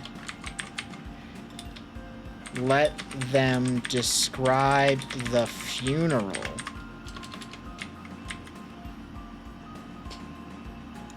Yeah, I like that.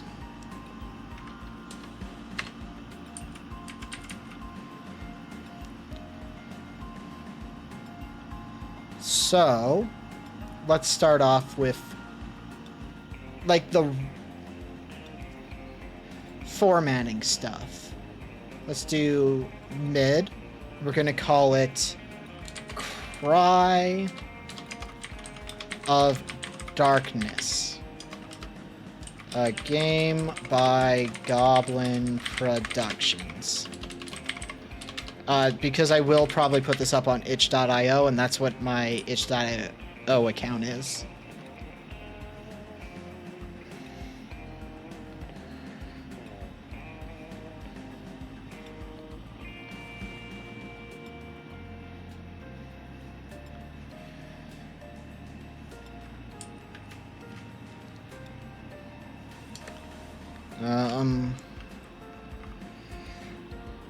Made as a part of the 4 hours to 1 TRPG series.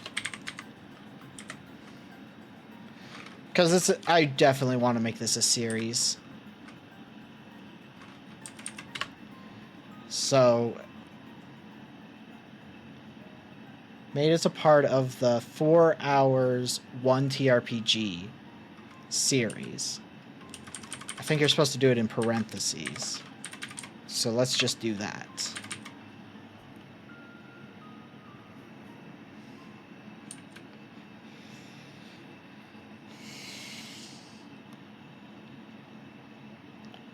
Four hours, 1 TRPG. Okay. Now, here's where I'm going to struggle the most, because I need to do like a film noir style. Oh, we are about to have an ad break. Now is a good time. Get up, stretch, do all those things. I will do the same. I don't need to use the bathroom this time, so I might start working on stuff once the ads, even before the ads finish, but it's mostly me just putting in all of this stuff, so it's not like you're going to be missing out on a whole lot. It just looked weird. I had to fix that. Do we blow up? I mean, you could. That's the thing about role-playing games. You can choose how it happens, because the epilogue is the players take over and they explain what happened to their story. They, like, wrap up their character's story. And they could choose to wrap it up as, it was weeks later, and then heard the familiar ringing of my door. Somebody walked in. Another case? The job never ends. Alright, we're on ads. I'm going to get up and stretch, walk around for a bit, and then I will continue working on stuff.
Come here, headset.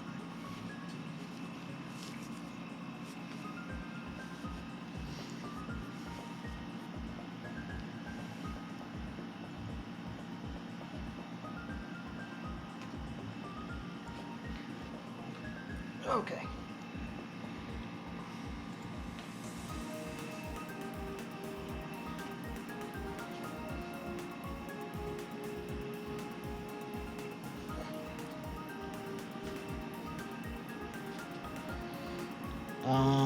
Let's Sin City.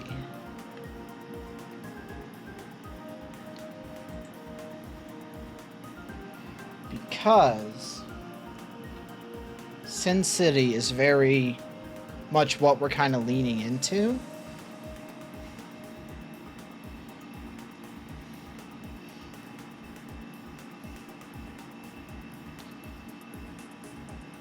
So...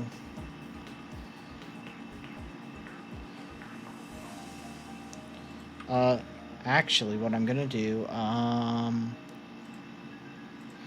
film noir opening narration.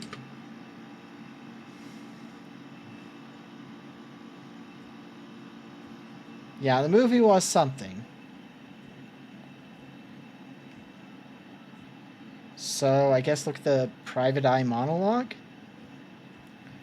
Narration style in film noir.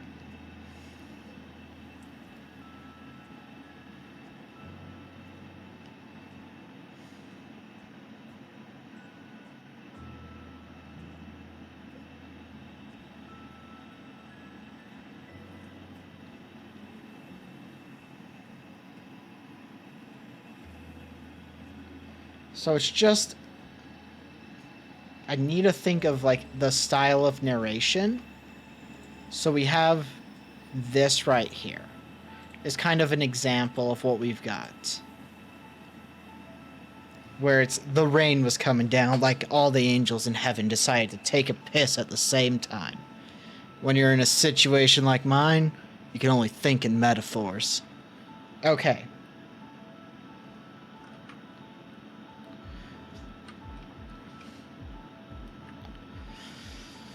Okay.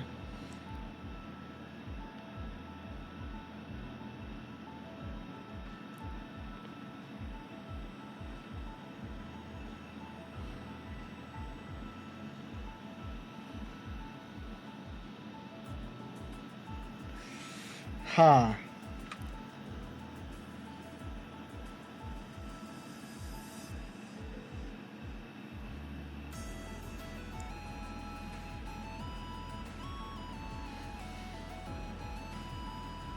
He might be at least the only one who kills without being labeled a bad guy. Because there are Spider-Men who are bad guys, and I think they kill.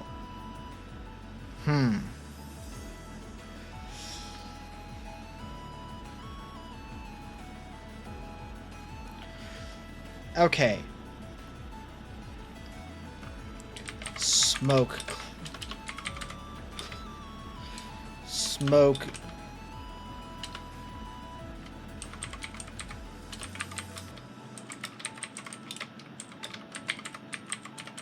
I'm not going to be able to read this as I type because I'm thinking a little slow.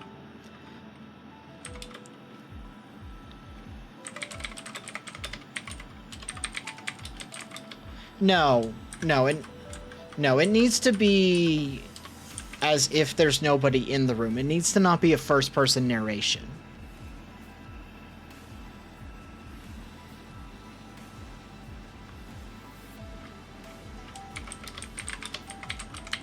It was midnight. Rays of moonlight cut through the clouds. Clouds like a knife. The feet of our detective lay the corpse of a woman.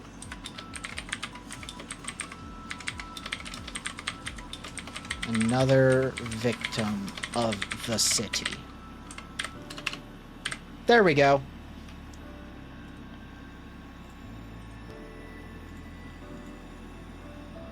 Because I wanted to have, like, a somewhat silly but very film noir style narration at the start. Ugh. It was midnight. Rays of moonlight cut through the clouds like a knife. At the feet of our detective lay the corpse of a woman dressed in red, another victim of the city. Illuminating the feet of illuminating the corpse of a woman. Let's just change it to that.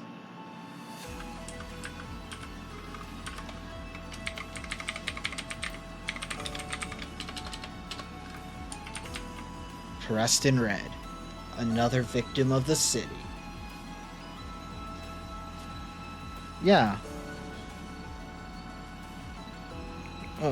How frequently am I supposed to take this allergy medicine? Because I'm feeling the effects of needing it.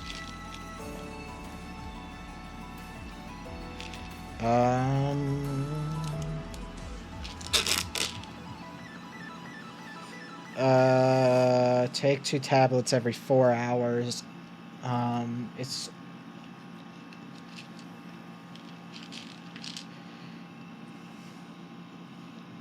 Yeah. Yeah, I'm good to take some more, because I need it.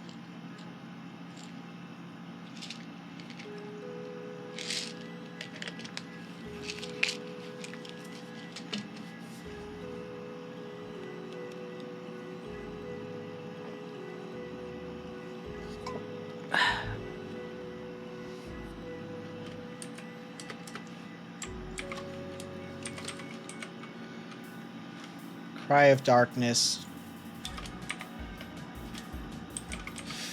Let's change this to Film Noir TRPG. Let's just put that in the title so people know what they're getting into.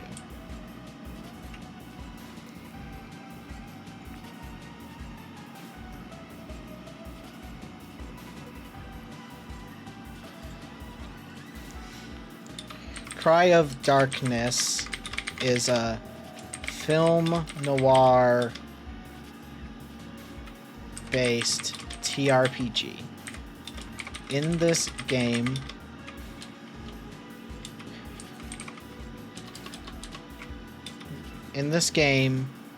four players can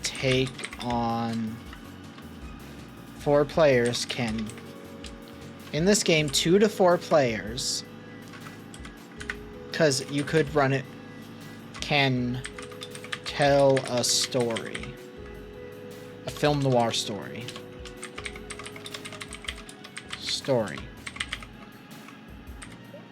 Because we have 3 archetypes and one over the course of 1 session. Oh, I hope this allergy medicine kicks in fast. It's a film noir based TRPG. In this game, 2 to 4 players can tell a film noir story over the course of 1 session.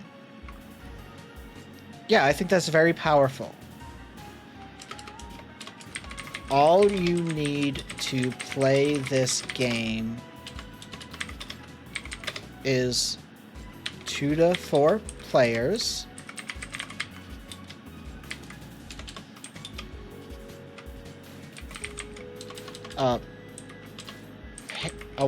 A way to take notes, and D6 and 6-sided dice.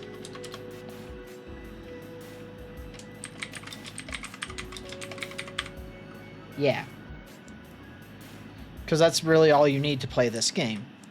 A way to take notes and 6-sided dice.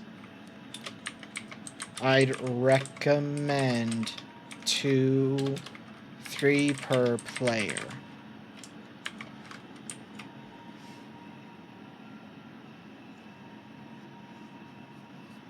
Yeah. Because that's all you need to play this game.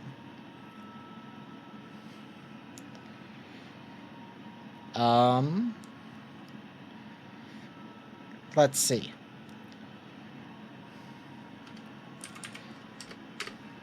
So, there are 2 roles in this game. One player will need to be the game master, GM, and the others will be... Would investigators be the name that would work best for this?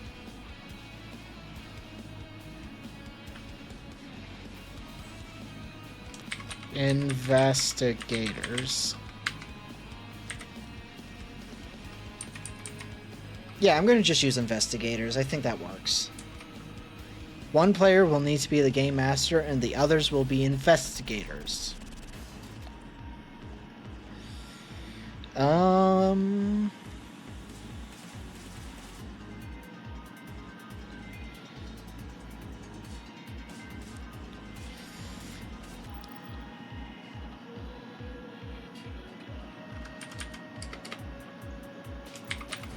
Investigators will choose an archetype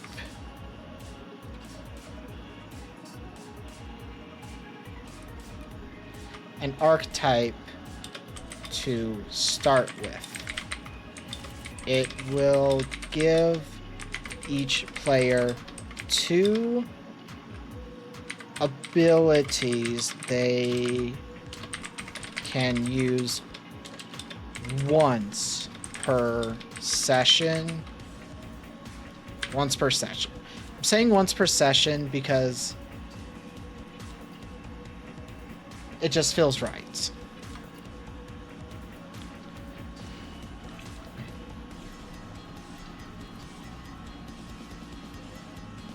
No. Investigators will need to write down a few things. I might make a mock-up character sheet that can be used. We'll need to write down a few things. Or...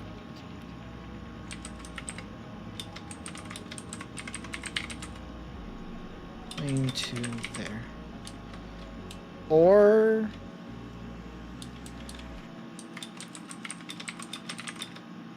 the simple character sheet.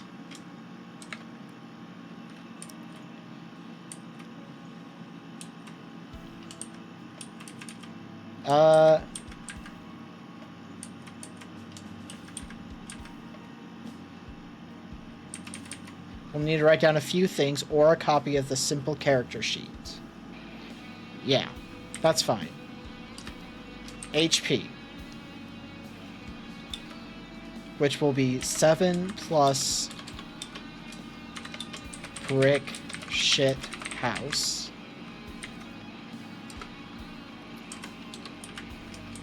Willpower 1 plus moxie. Minimum of 1. So those are the only stats they need to write down that aren't just... I'm just going to do stats like this. Stats. Brick. Shit. House.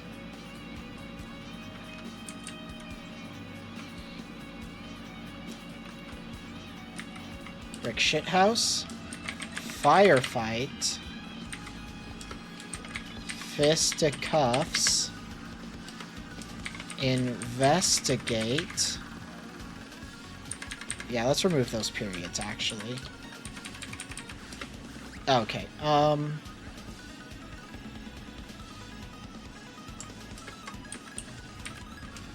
investigators are those who want to solve the mystery of the session. Who want to solve the mystery.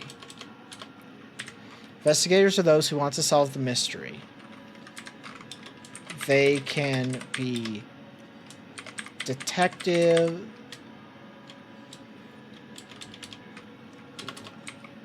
their reasons can be selfish or selfless and can range wildly. The only rule is they want to solve the only thing they must the only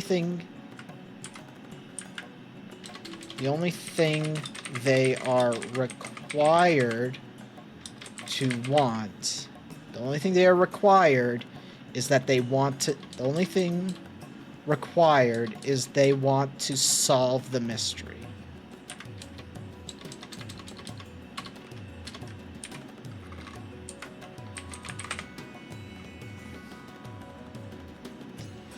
Ugh.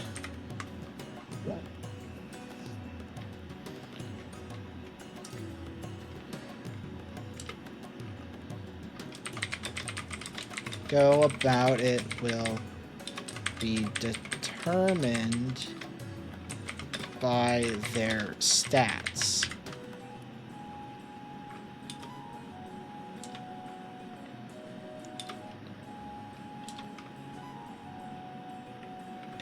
How they go about it will be... How they go about it is up to the players using the narrate rule. Each scene will start with a player narrating the opening scene.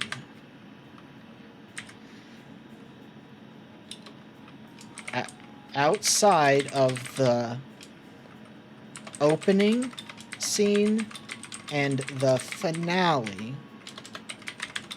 which is the GM's to narrate.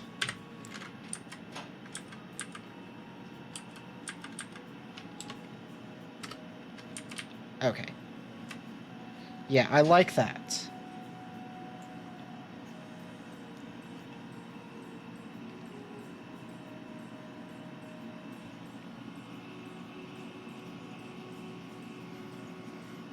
Yeah, okay. I think I've got it figured out now.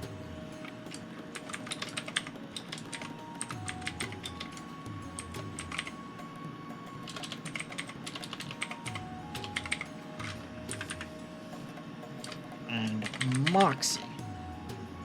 Okay. Stats. Let's remove this parentheses. Input. Assign the following. Assign the following. -2, -1, 0, 1, 2, 3.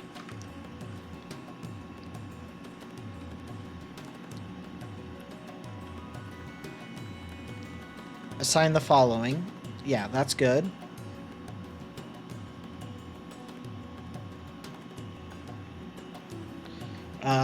We'll explain those down below. That's fine. Investigators will need to write down a few things. Let's do a enter here so it's separated.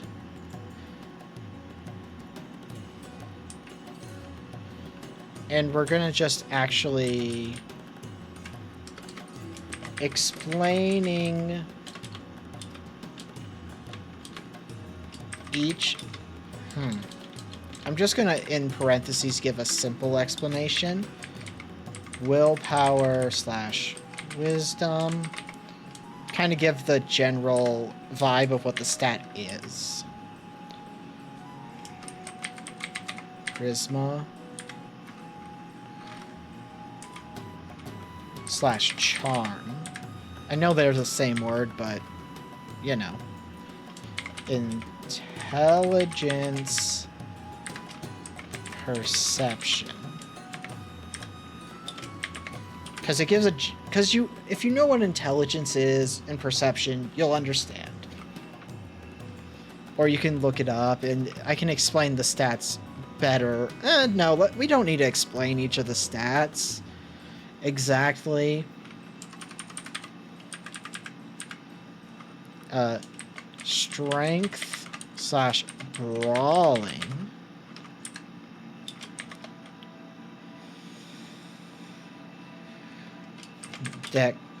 Dexterity / firearms. And now we have constitution / size. Brick shit house, yeah. Because I feel like just having those... No, that works.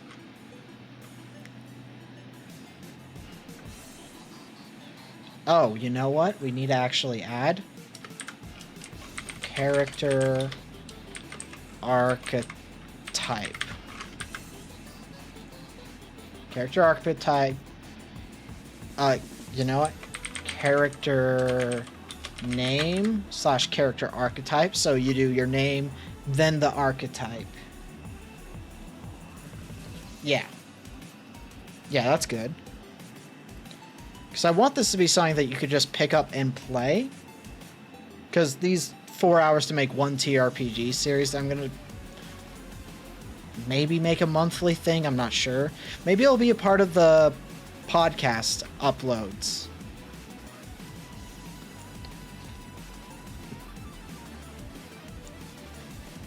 Maybe. I'm not sure.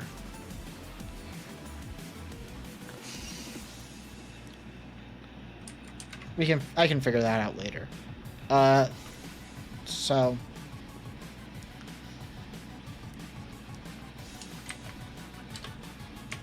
stats. Yeah, let's just go down it. So brick shit house determines how much of a beating you can take and how imposing you look.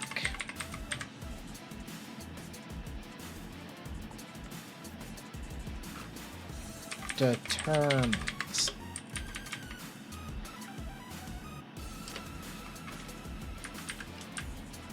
Now we're gonna make this a brick. Yeah, all caps. Brick shit house determines how much of a beating you can take. Firefight determines how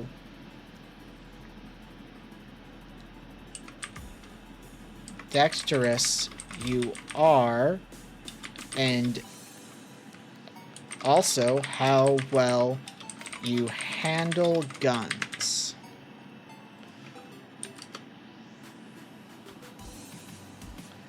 Okay. Yeah. Fisticuffs determines how strong you are as well as how well you brawl. Fight in brawling... Let's just say brawl.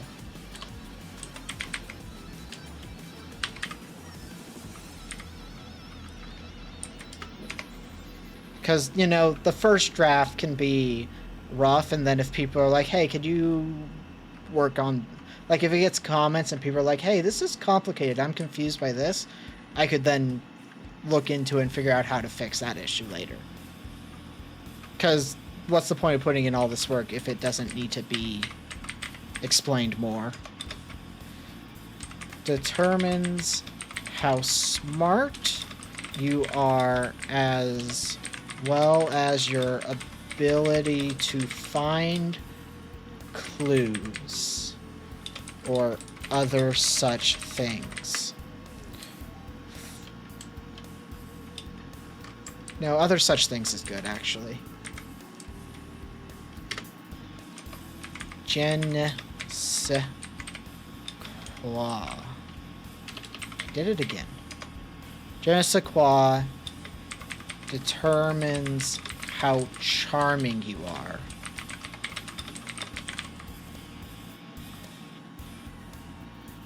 How charming you are, whether it be from... No, just leaving it at how charming you are. Moxie is, no, stick to determine. Stick to the same words. Do not change the words. Determines how much willpower you have. Determines how wise you are. and your will to do anything or resist others' doubt. That one would probably need a rework if I'm being honest, but I think it's fine. So there, we've already described what the stats are.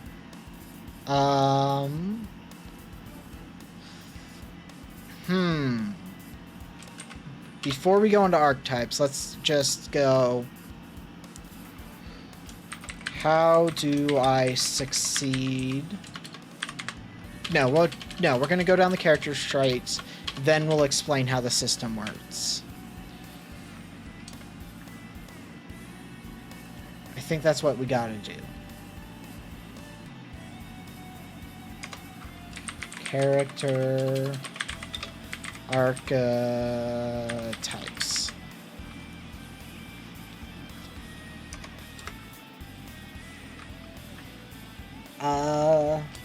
This determines... This is mostly just for flavor, but each of the 3 does have 2 abilities that can be used once per session.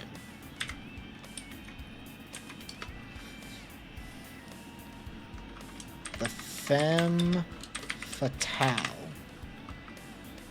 Oh wait, all caps. Femme Fatale. That's too many T's. Is a woman who is a woman or man. We're gonna do or man on this one because it says Femme Fatale, but you should be able to play a man in the Femme Fatale role if you want to, who uses their looks and wits to get what they want. Yeah. Goddamn, I keep using the plural instead of the singular for woman. So let's just... We're gonna do... abilities.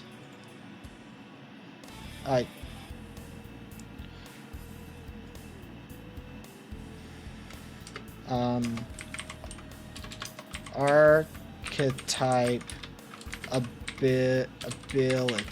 That should also be in this section.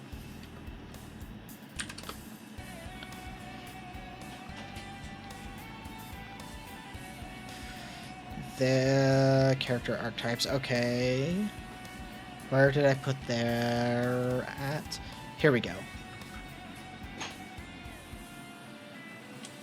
Keeping a secret.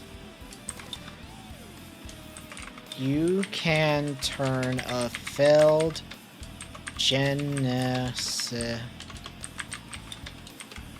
law check into a success by revealing a secret about themselves. You know what? I like that. It's a little bit of story. Gives a little bit of story to the Femme Fatale. So now I want to make it so the abilities kind of... I like your moxie. You can turn a failed moxie check into a success by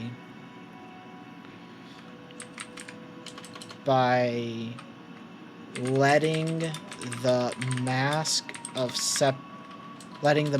slip. Because femme fatales are kind of always keeping secrets, if you make it so... Let's add usually playing up, usually hiding their feelings. Feelings and intentions. Usually masking. Because that way they understand when they read the next one. Hopefully. Masking their feelings and intentions. Okay.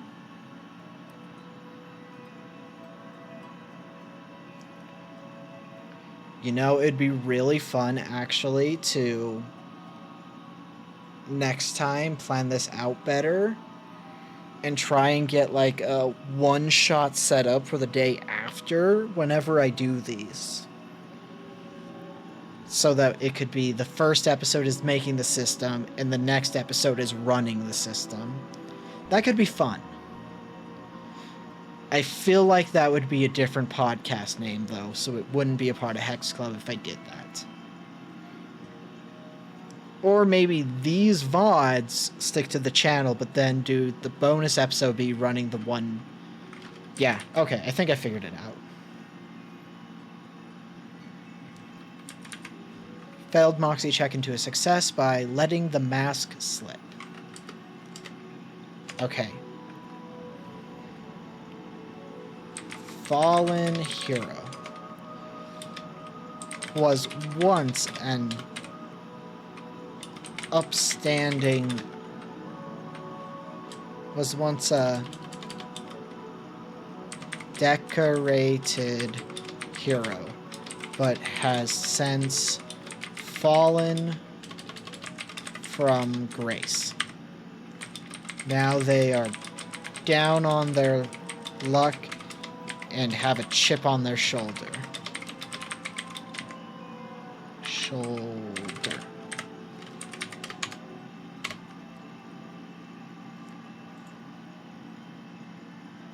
Hour and a half to get this whole system written out. I might actually beat the 4-hour mark at this rate. Which is really good to know that I can actually kind of put together a TRPG very quickly. Let's see. Fallen Hero has Dirty Fighter. So let's just put it in that Dirty Fighter. You can turn a failed fisticuffs check into a automatic success.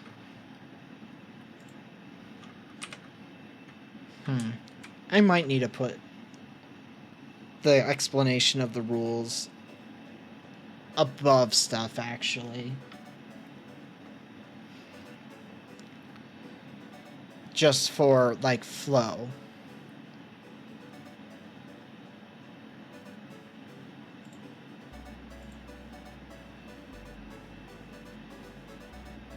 So,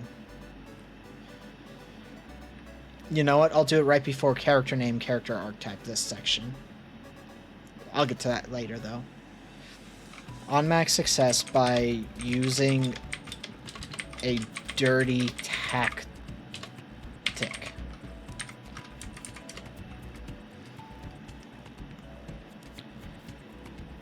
And was that supposed to hurt? You can ignore damage for 1 round. For 1 round. I think that's a better option. For 1 round. How round by being by... So what's the story behind that?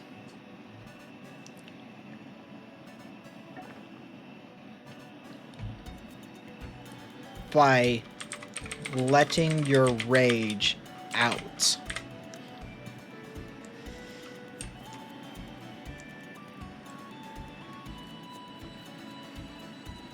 Yeah. Yeah, that works. And then we go hard-boiled detective.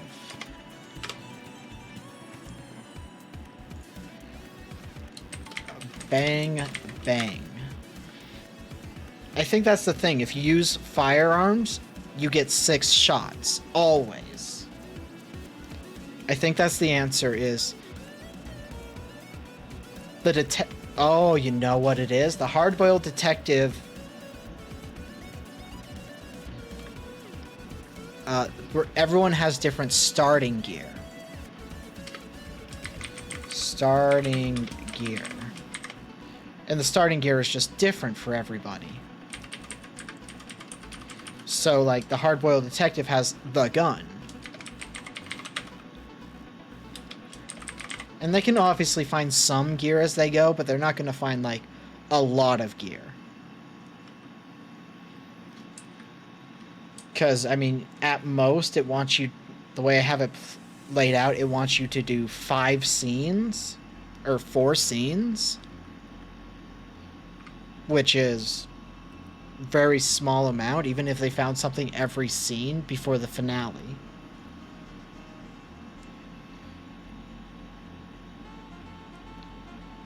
Yeah. Yeah, that would work really well. 6-shooter? 6-shooter. 6-shooter... What's... Where's Side when I need him?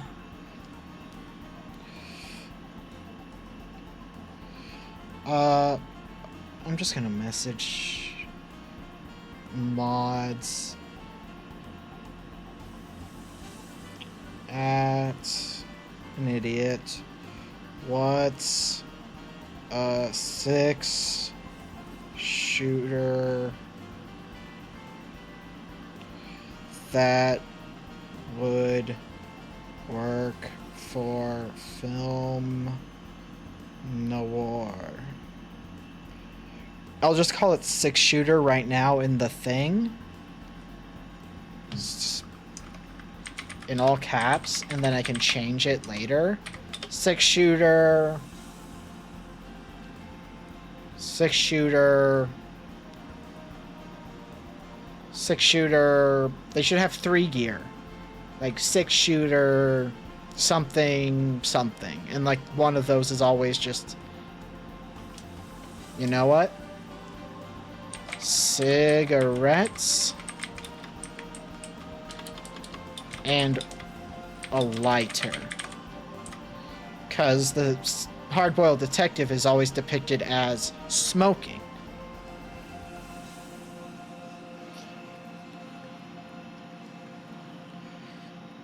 So we then... Oh, I put that under the wrong character. Copy. Bang Bang is replaced by... Or one more thing.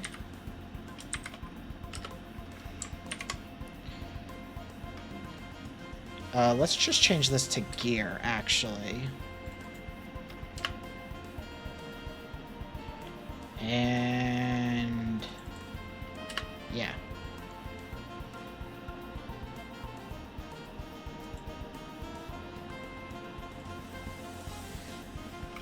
This will determine your once per session abilities and your gear. Yeah. Bang Bang.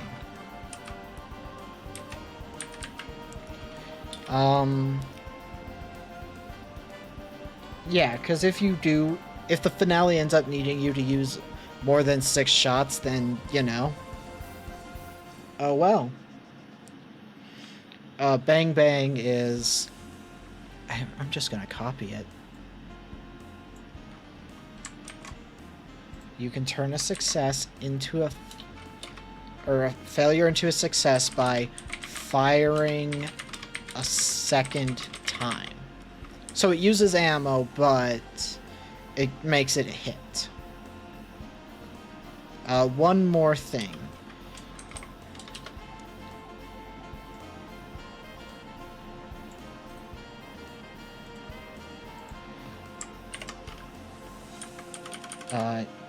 You can turn a failed investigate into a success by adding a detail that everyone missed into the scene. Because it's all supposed to be additive to what's going on, and I feel like adding a detail to the scene is additive because it's your character noticed something others did not. I think we're also gonna do some, yeah, we want some better spacing because it will also, okay, well, we want that hard-boiled detective's text to be, yeah.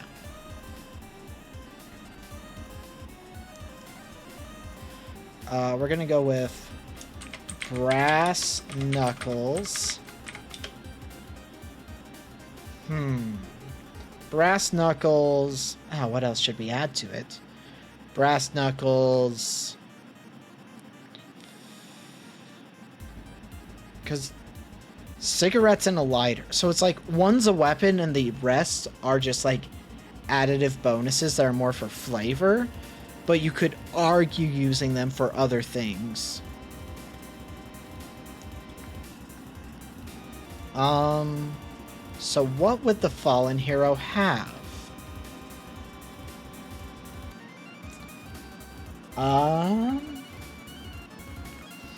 Do we want to assume the fallen hero was a decorated officer of the law?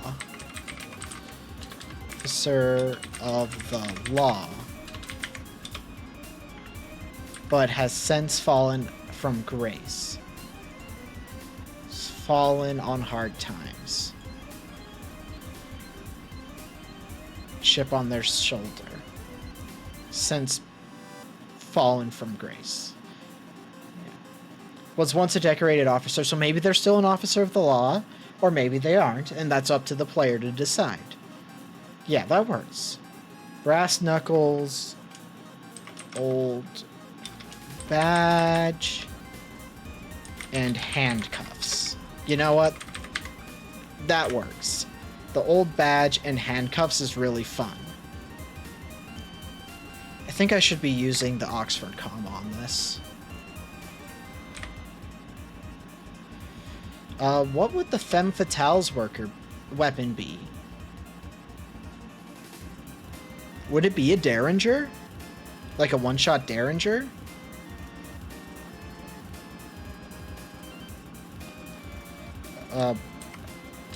Let's say two-shot Derringer.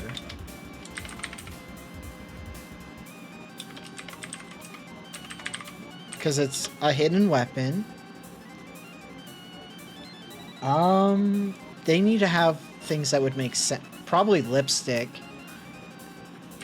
Is lipstick and what, though? Lipstick and something.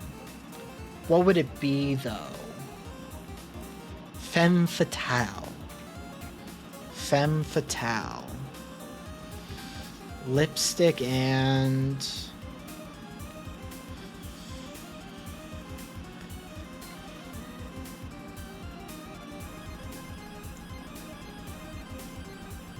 cash. Let's just give them cash. Just, they have a lipstick and cash.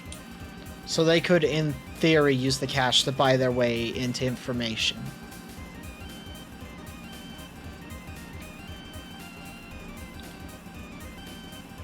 Yeah, I like the character archetypes the way they are. We have stats.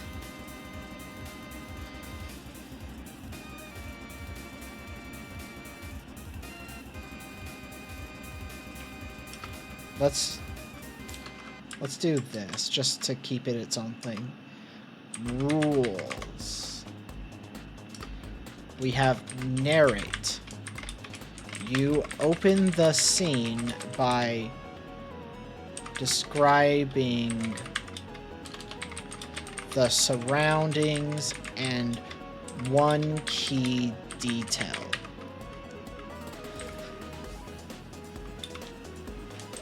This is how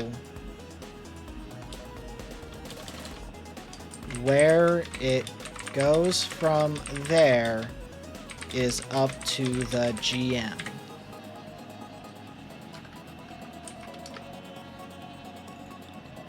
Yeah, that's the narrate rule. Pretty self-explanatory. Narrate. What else do I need to explain in the rules? Checks. Skill checks. Anytime you wish to do something,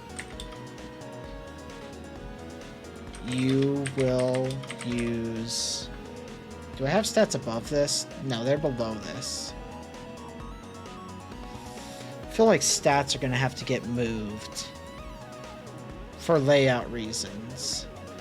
Or, no. We'll use one of their stats. Oh.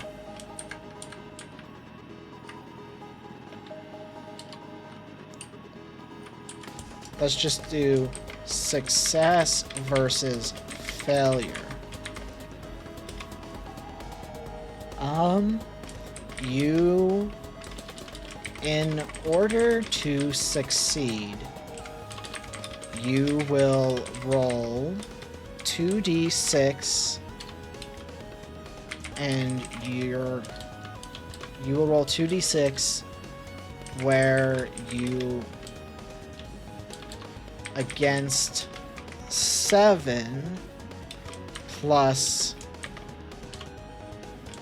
any plus applicable skill plus modifiers decided by the GM.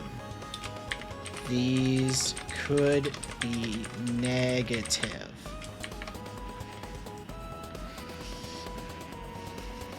Yeah.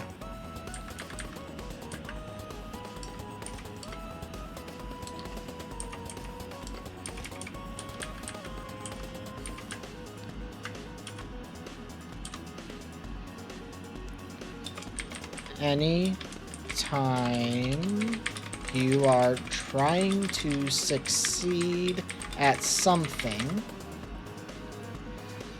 you will roll one of 6 stats.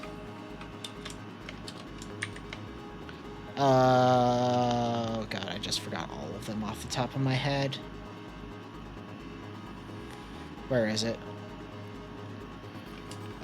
Brick shit house, firefight, fisticuffs, investigate, Genesequa,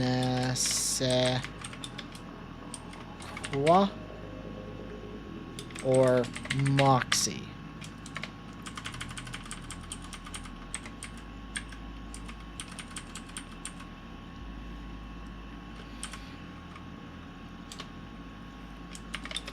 The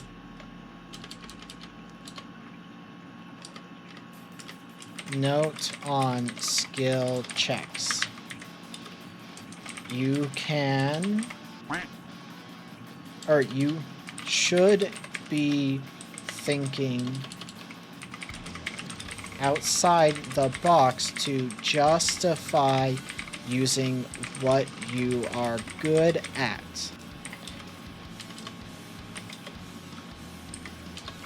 However, sometimes you'll just have to wing it.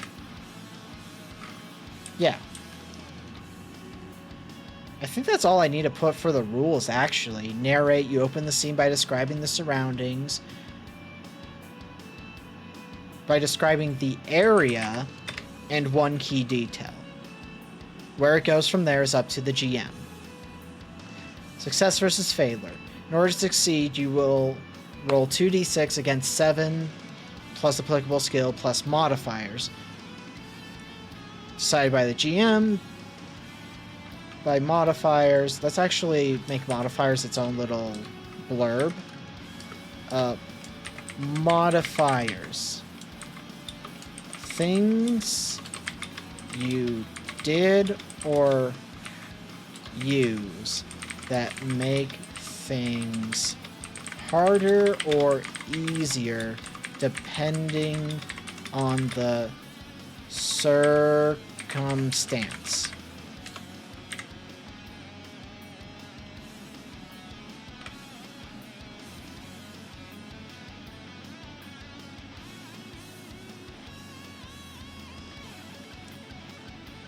I can't fit...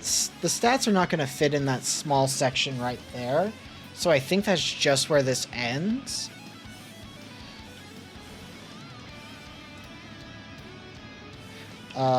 Let's see. I think we're good to keep going, though. Character archetypes, we've gotten them. What's after character archetypes, then? I've described narrative. I've described... Oh, I didn't describe the... I need to add the...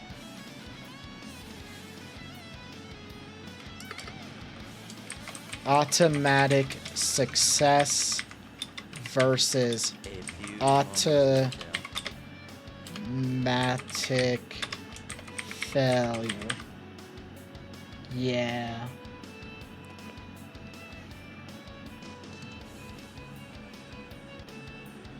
Because we technically have a little over an hour left to finish this off, and I think we're going to do that with ease.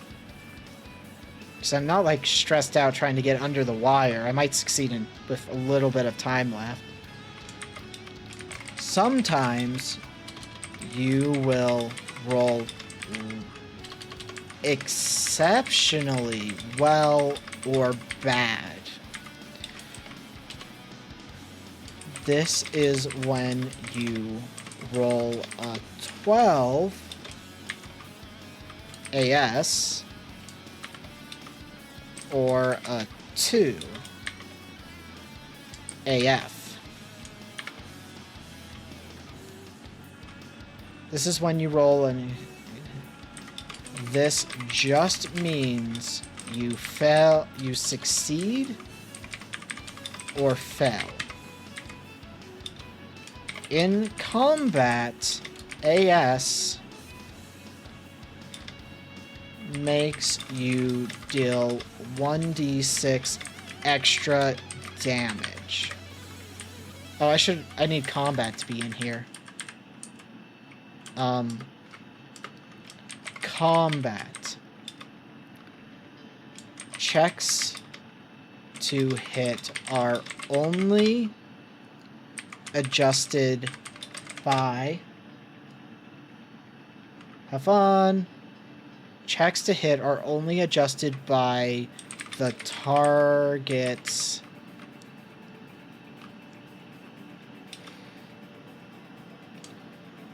built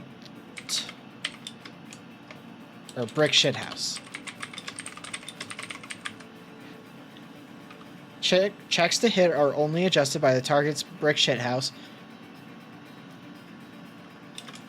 unless it's a player. More on that soon.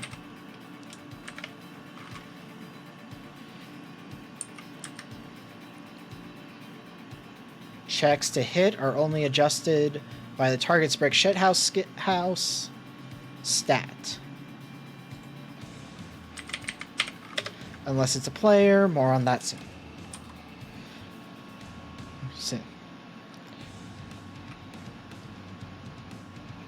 I think I should change it to 1d6 for damage. If you hit, you deal 1d6 damage. Yeah, I think that's good.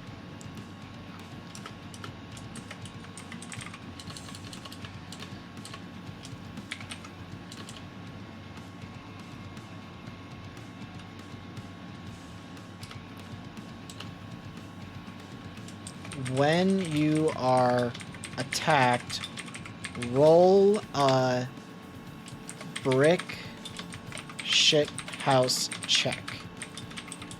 If you succeed, you take half damage rounded, and we're gonna put rounded down. Oh, looks like ads are about to start soon. It'll be a stretch break, use the bathroom, whatever you need to do soon. Because, you know what? Taking the break every hour is actually very good for me keeping focused. I'm learning this now. That's a really good thing to know. But yeah, when you are attacked, roll a brick shithouse check. If you succeed, you take half damage, rounded down.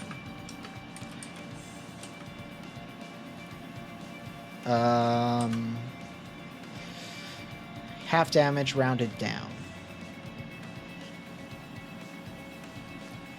I mean, the way this is, though, with combat always happening at the end, the femme fatale is at a disadvantage.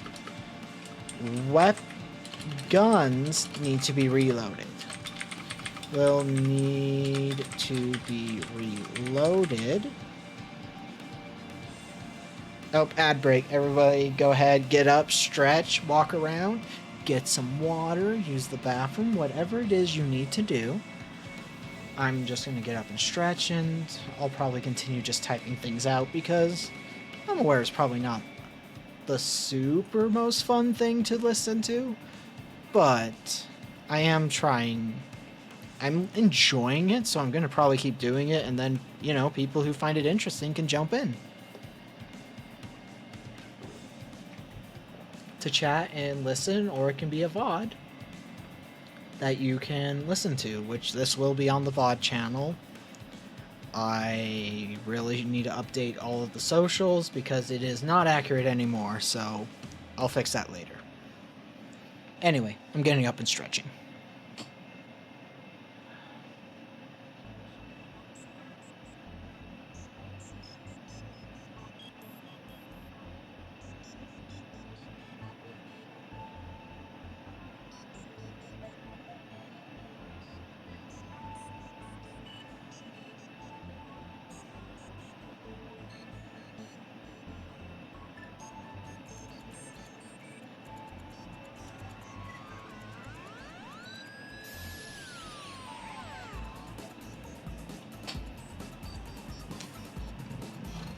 Oh, excuse me.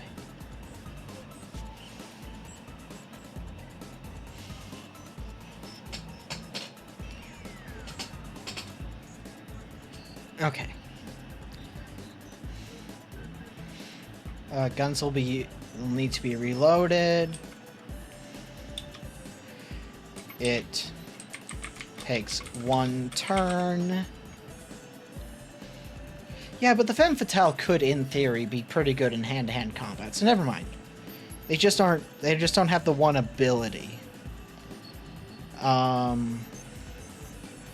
Okay, it takes one turn to reload. So it's a matter of, do I waste this turn reloading? Because it could, in theory, go long enough that you go through 6 shots as the hard-boiled detective, but it's unlikely, whereas you're very likely to run out of ammo with the femme fatale only having 2 shots with a derringer. Yeah. Yeah, I think actually that balances really well, because it makes the femme fatale feel like a squishy character without necessarily their stats saying they're the squishy character. Guns will need to be reloaded. It takes 1 turn to reload. So, skill check. Anytime you're trying to succeed at something, you will roll one of these. Modifiers. Okay, combat. Checks to hit are only adjusted by the target's brick shit house stat. Unless it's in player, more on that soon. If you hit, you deal 1d6 damage. If you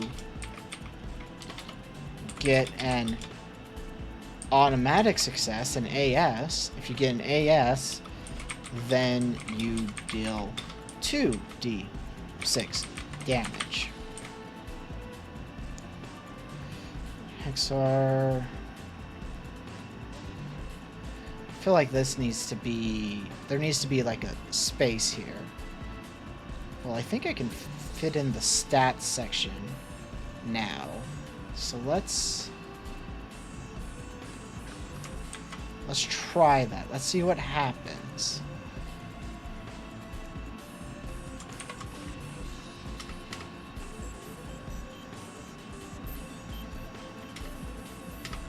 No, because it just ends up being like this. How much of a beating you can take and how imposing you look. Firefight determines how dexterous you are. Yeah, that's fine. This one needs to be reloaded. It takes 1 turn to reload.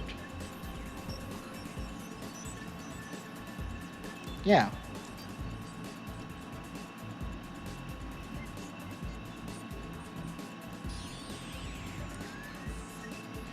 Get an AS. Oh, I should go up to automatic success and automatic failure and just put in parentheses AS and AF, just so it's there. AF? Yeah. Open the scene by describing the area. Narrate. The narrate rule, I think, is a very fun rule. It's the only rule in here that isn't really associated with... Does that make things harder or easier, depending on the circumstance? Yeah? Yep, we got that, because we have the skills.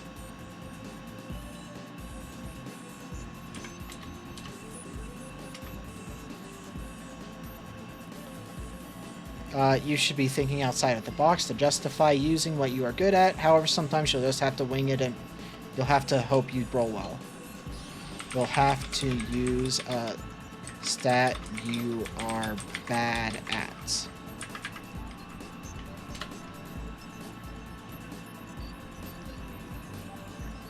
Yeah, that's fine. Combat. Checks to hit are only adjusted by the target's brick shithouse stat. Unless it's a player, more on that soon. If you hit, you deal 1d6 damage. If you get hit, if you get an automatic success, you deal 2d6. Okay, yeah. Need to be reloaded. Takes 1 round to reload. Is there anything else I need to add to the mechanics? I don't think so. Oh, willpower. That's right. Willpower. Before you roll a check, you can spend willpower to get an extra 1d6 for the roll.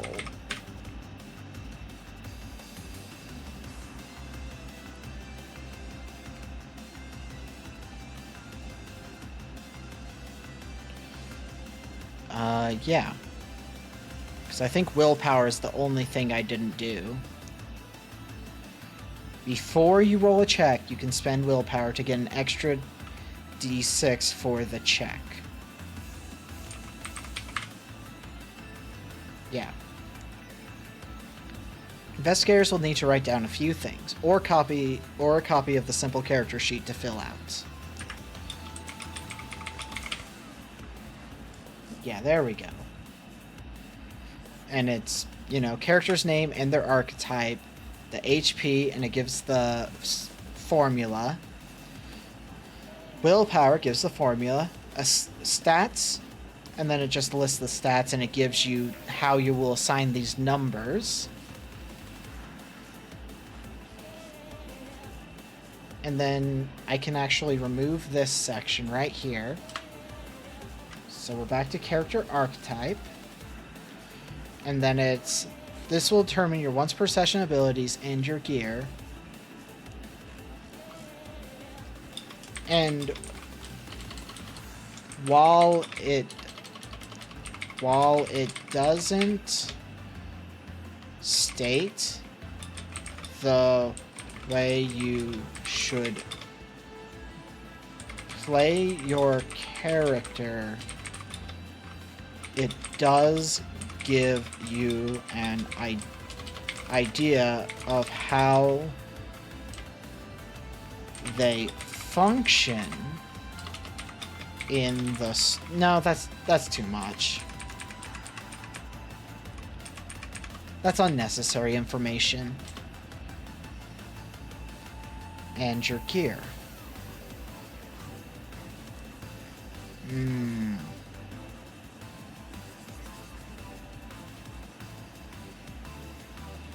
I think we just do a new page for character archetypes.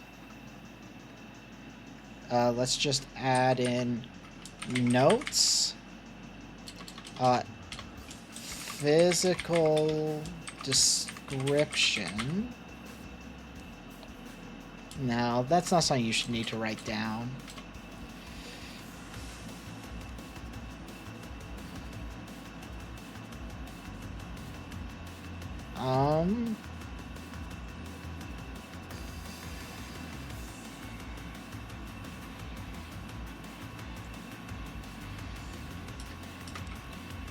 The goal. Let's just put the goal.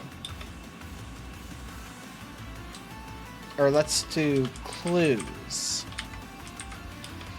This game is... You are building towards the finale. Let's do that in all caps. Finale. Which is the confrontation with the person behind the mystery. Confrontation with the guilty party behind the mystery. Mystery. Finale. You're building towards the finale, which is the confrontation with the guilty party behind the mystery. In order to get there, you must find clues. The amount will be decided by the GM. In order to get there, you must find clues. The amount will be decided by the GM. The amount needed will be decided by the GM. In order to get there, you must find clues. The amount needed will be decided by the GM. Do I need to say anything more? The finale. Or let's just go scenes. No, I like clues where it is, actually. Scenes. These are story moments that you are experiencing. During each one, you are trying to find clues.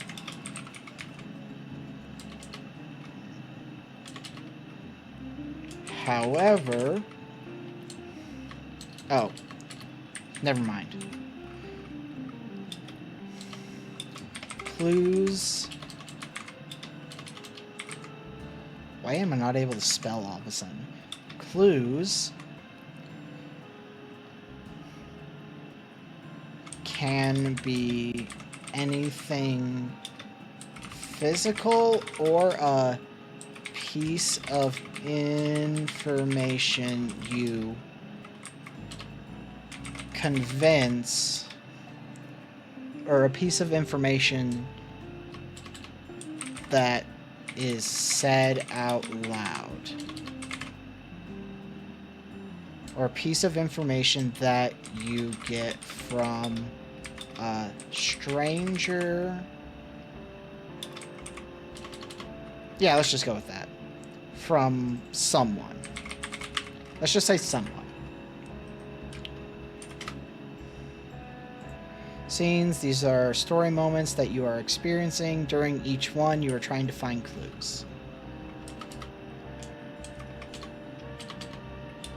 The opening scene and finale are narrated by the GM.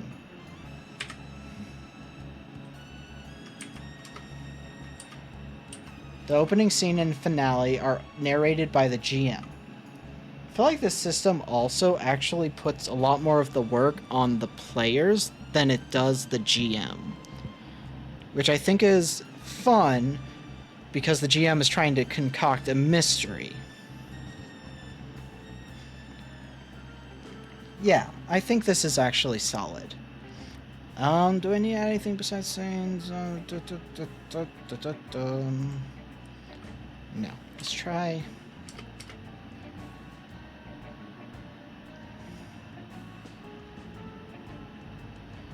It just so happens that it's flowing really well, which I'm loving.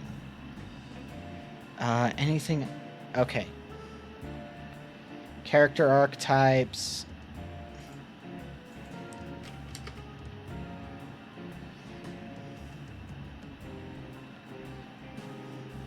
Hardboiled detective.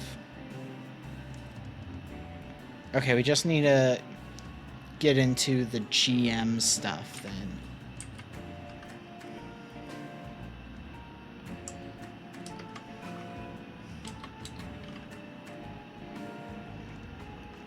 We're gonna go Oh, we're gonna do this actually centered, I think. For the GM's eyes only.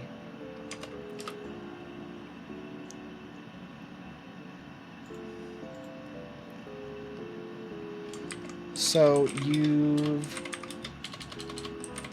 decided, or been chosen,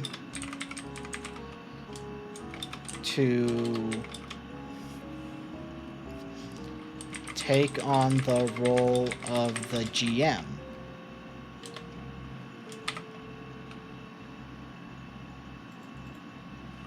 Let's change this to Game Masters.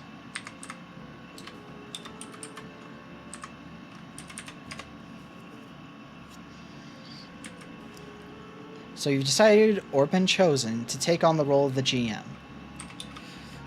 This means you will be weaving the narrative of the session. Weaving the narrative.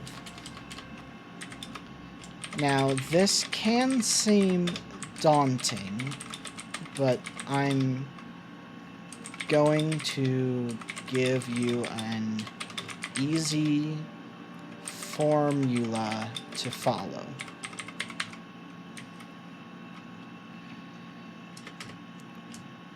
The mystery.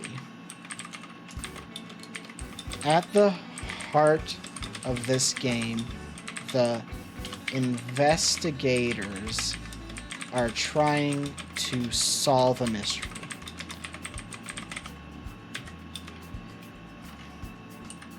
Let's change this to players, just because I don't like how it splits up the paragraph. Trying to solve a mystery.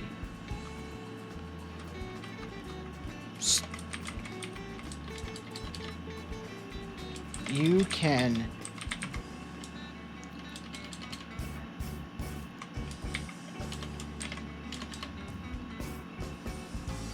how am I actually going to make this make sense? The heart of this game, the players are trying... Oh, let's change it. Players are trying to solve a mystery. This could be something simple, like finding...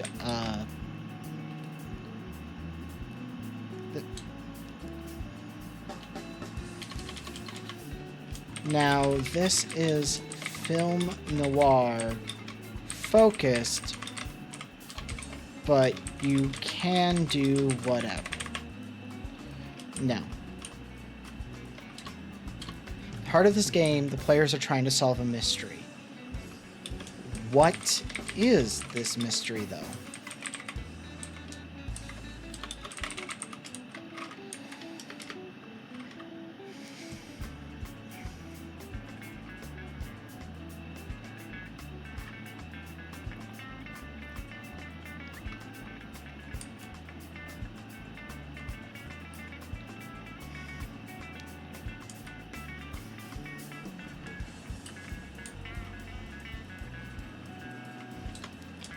as it can be hard to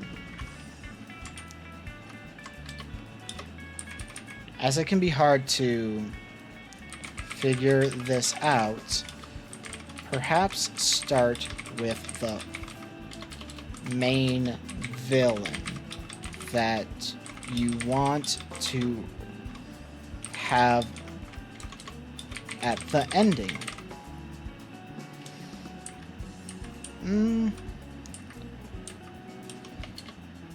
What is this mystery, though?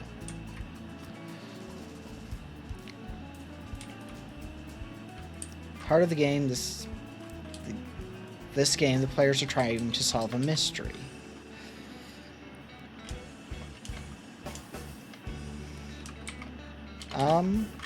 At the heart of the game, the players are trying to solve a mystery. They won't solve it until they find enough clues. They won't solve it until they find enough clues. So, you don't need a solid, definitive answer to what the mystery is. So you don't need a definitive answer to what the mystery is. Just a general idea. Clues. This is how the players learn what the mystery is. This is how players discover the mystery.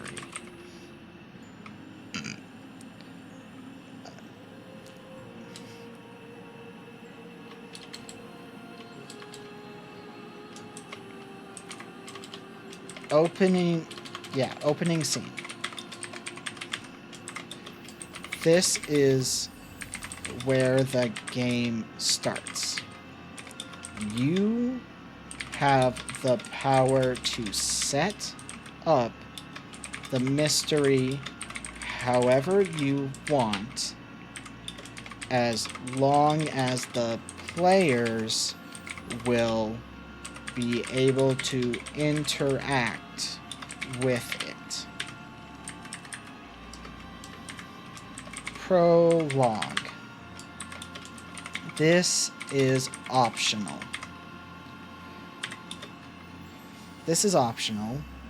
Set up the mystery before the players can interact with it. Perhaps describe a scene of two homicide detectives. Perhaps describe a scene of two homicide detectives examining a crime scene. You know, give a little bit of information. That's what we're going to do with each of these.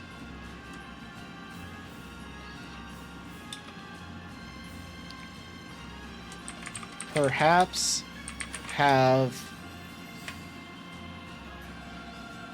a meeting at a bar. Perhaps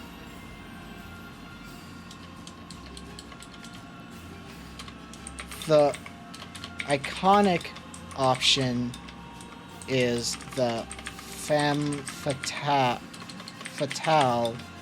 entering the hard-boiled detective's office. The iconic option is the femme fatale entering the hard-boiled detective office with a case. With a case she wants solved.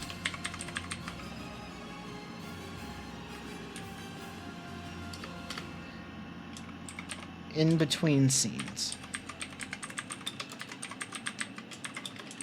These are in the player's hands.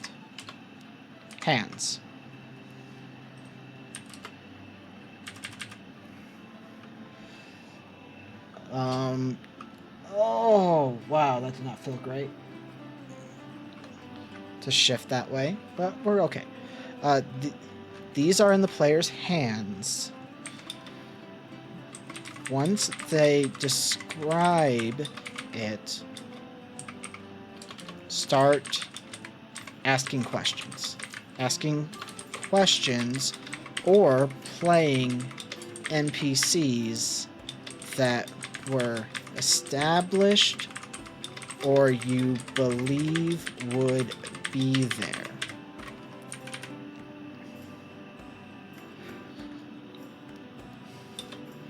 Flesh out the area.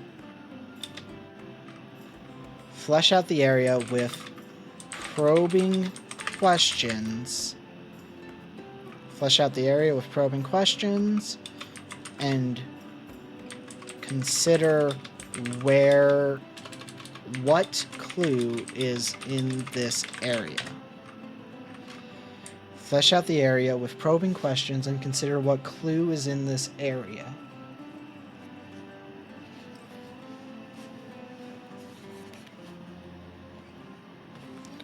Oh god, my hair's fighting me. Okay. Yeah, I've got 40 minutes. We're doing good. Because we're on the GM section, which is the last section you need to write. Flesh out the area with probing questions and consider what clues in this area. Let's go back to clue real quick.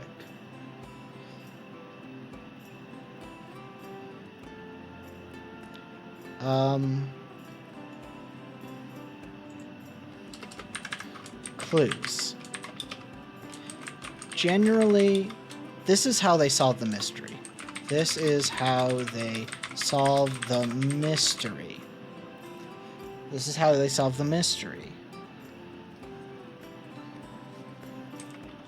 Set an amount of clues that must be discovered. I recommend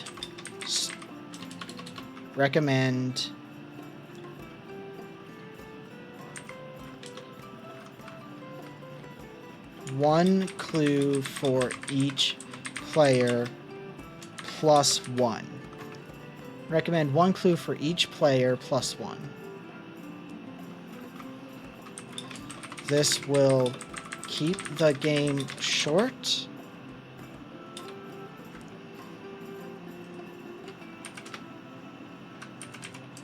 This will keep the game short, and this game will keep the game short and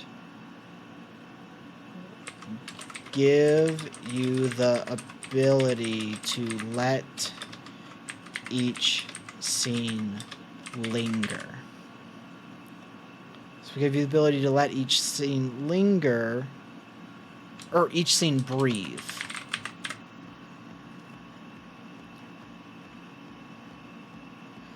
How they solve the mystery and set amount of clues that must be discovered. One clue for each player, plus one. This will keep your game short and give you the ability to let each scene breathe.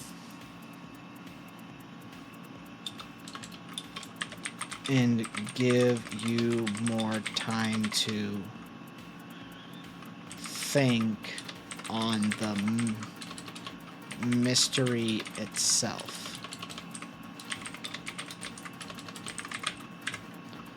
Give you more time to think. Yeah. Part of this game, the players are trying to solve a mystery. They won't solve it until they find enough clues, so you don't need to a definitive answer to what the mystery is, just a hook to start off. Interesting hook to start off.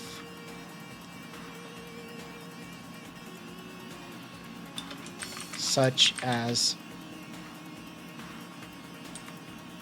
a murder...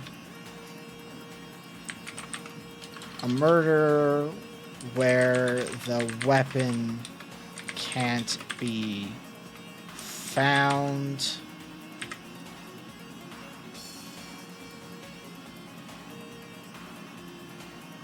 When was forensics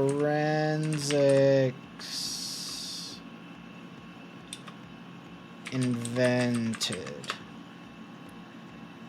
Sixth. Okay.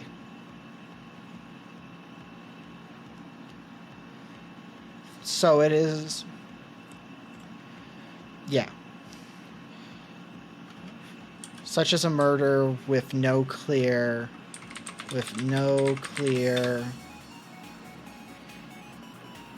reason, with no clear cause. Prologue is optional. This is optional, but can be a lot of fun. But can be used to bring your players into the world. Set up the mystery before the players can interact with it.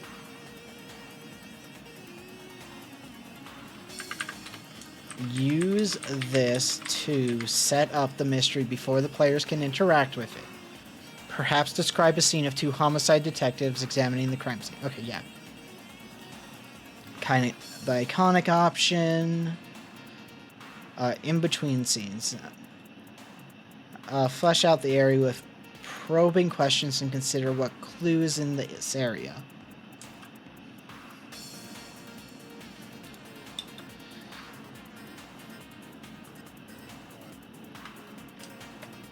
Don't worry if the players miss the clue. Just move on to another scene. Don't worry if the players miss the clue. Just move on to another scene. Just move on to another scene.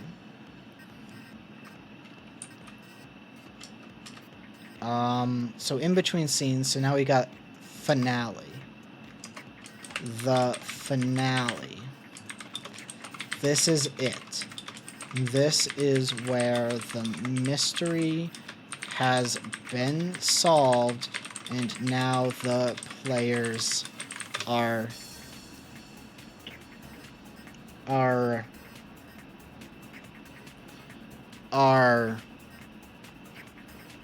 confronting the villain.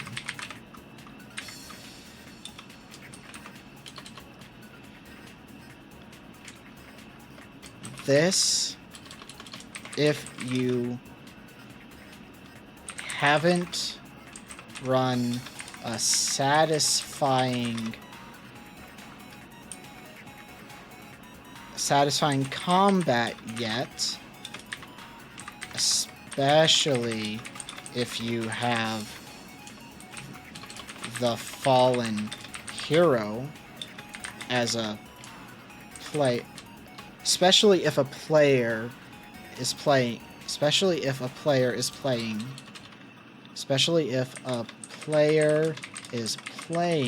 the fallen hero, because they're meant for it. Yeah. So confronting the villain if you haven't run a satisfying combat yet, especially if a player is playing the fallen hero, now is the time. Make it personal for the players. Make it personal for the players if you can.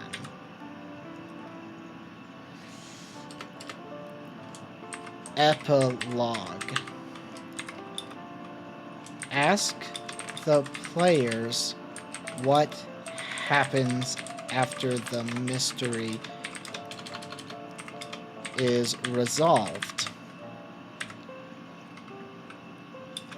If the player died, ask them how the funeral. Ask them about the funeral. About the funeral. Is there anything else I need to add? I think I might be done.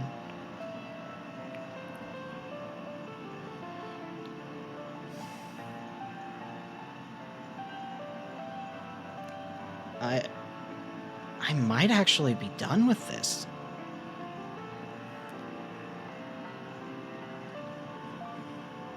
So, yeah, we kind of ditched some of these initial concepts, but let's just read through it all, like what we have left.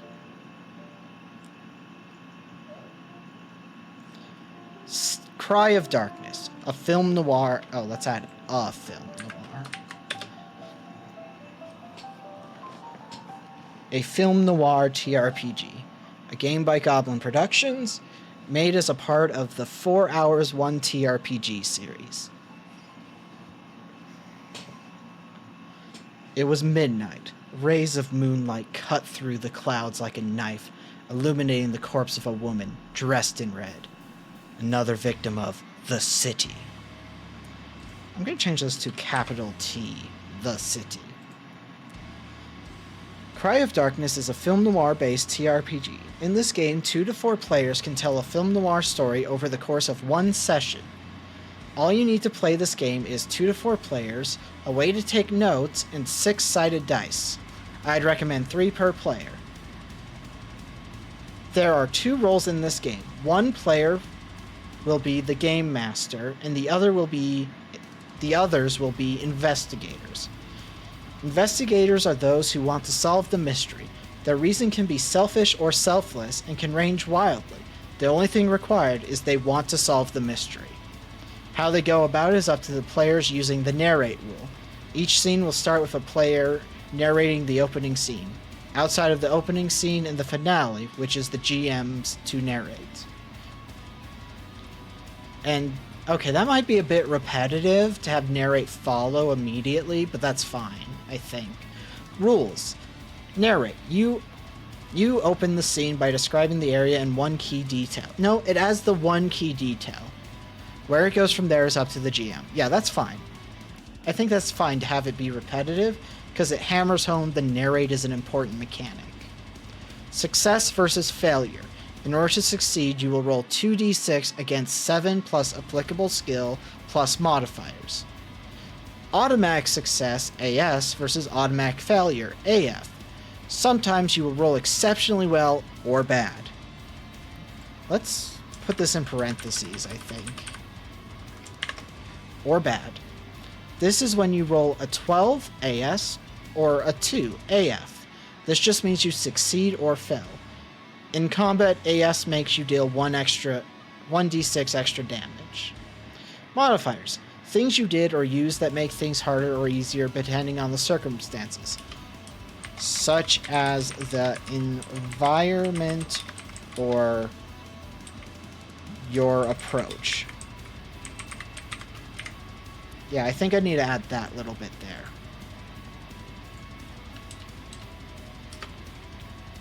I think that's fine. Skill checks. Anytime you are trying to succeed at something, you will roll one of 6 stats. Brick, Shithouse, Firefight, Fisticuffs, Investigate, Je ne sais quoi, or Moxie. Note on skill checks. You should be thinking outside of the box to justify using what you are good at. However, sometimes you'll just have to use the stat you are bad at. Stats. Brick Shithouse determines how much of a beating you can take and how imposing you look. Firefight determines how dexterous you are and also how well you handle guns. Fisticuffs determines how strong you are as well as how well you brawl. Investigate determines how smart you are as well as your ability to find clues or other such things. Je ne sais quoi determines how charming you are. Moxie determines how wise you are and your will to do anything or resist others' doubt. Combat checks to hit are only adjusted by the target's Brick Shithouse stats. Unless it's a player, more on that soon. If you hit Do I need to add a thing that mentions... No, I think it's fine.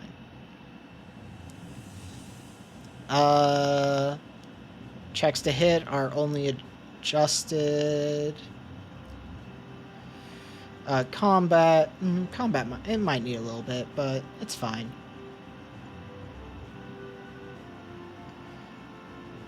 Combat, attacking in combat. And then we have defending in combat. When you are attacked, roll a brick shit house check. If you succeed, you take half damage rounded down. Reload. Reload. Guns will need to be reloaded. It takes 1 turn to reload. Willpower. Before you roll a check, you can spend willpower to get an extra 1d6. Okay, yeah, no, this is fine so far. The fact that this system came together so effectively is shocking, with like just shy of a half hour left. Clues. You are building towards the finale, which is the confrontation with the guilty party behind the mystery. In order to get there, you must find clues. The amount needed will be decided by the GM. Clues can be anything physical or a piece of information that you get from someone. Scenes. These are story moments that you are experiencing. During each one, you are trying to find clues. The opening scene in... That's wrong. Good thing I'm reading through it. Finale. Are narrated by the GM. Investigators...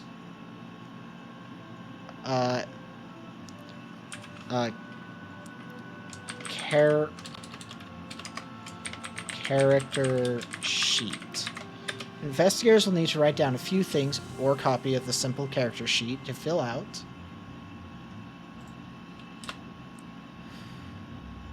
Investigators will need to write down a few things or a copy of the simple character sheet to fill out. I guess that last half hour can just be building the character sheet. Character name / character archetype. So that means we will be looking at the white screen of the Google Sheets. Just going to put that out there now. I'm not leaning like that, but anytime I look this way, it seems to read me as it. Investigators will need to write down... Okay, I read that. You have character name / character archetype. You have your HP, which is determined by 7 plus brick shit house. Willpower, 1 plus moxie. You can never have a 0. You always have 1. Starting, you can go down to 0. Stats. Assign the following. -2, -1, 0, 1, 2, 3. Brick shit house. Firefight. Fisticuffs. Investigate. Je ne sais quoi. Moxie. And then it wants you to put your archetype abilities. Character archetypes. This will determine your once per session abilities and your gear.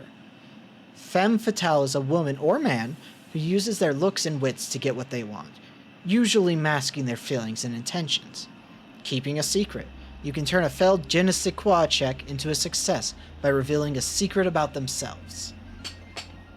I like your moxie. I think I should add an exclamation mark. I think that would be a great little addition. It's just a small detail, but I like it. You can turn a failed moxie check into a success by letting the mask slip.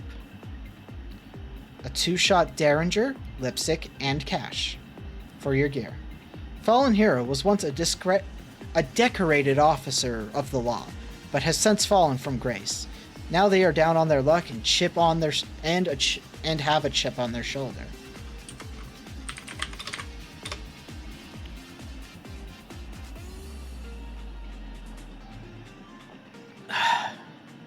Need some water. That's all that was. Dirty Fighter. You can turn a failed fisticuffs check into an automatic success by using a dirty tactic. Oh, automatic success should be automatic success. I mean, I could put AS, but I think it'll be easier for the character sheet just to say automatic success. Was that supposed to hurt? You can ignore damage for 1 round by letting your rage out.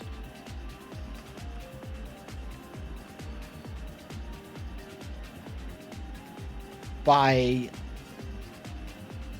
your rage out or through sheer force, sheer determination. I feel like determination is like, it's either you're angry and you're just finally not holding it in check, or you are just so determined. Through sheer determination, you thought lost. That's a good way to put that, I think. Brass knuckles, let's put +1 damage. Because I feel like the brass knuckles give you +1 damage. +1 damage with fisticuffs.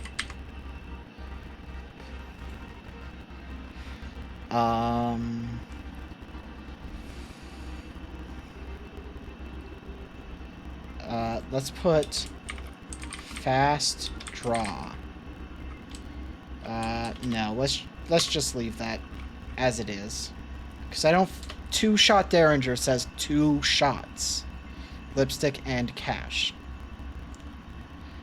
Success by using a dirty tactic. Brass knuckles, yeah. Hard-boiled detective. Bang bang. You can turn a failed firearms check into a success by firing a second time. One more thing. You can turn a failed investigate check into a success by adding a detail that everyone missed into the scene. You have a 6-shooter, which will... let's change this real quick to 6-shot, and then we'll just put gun right here. Not gum, gun. Cigarettes and a lighter. Because a lighter reasonably could be very useful, I would say.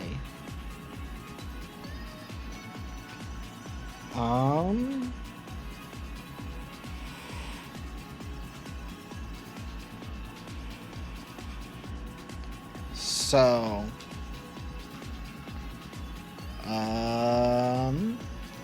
so then you go on to, for the game master's eyes only.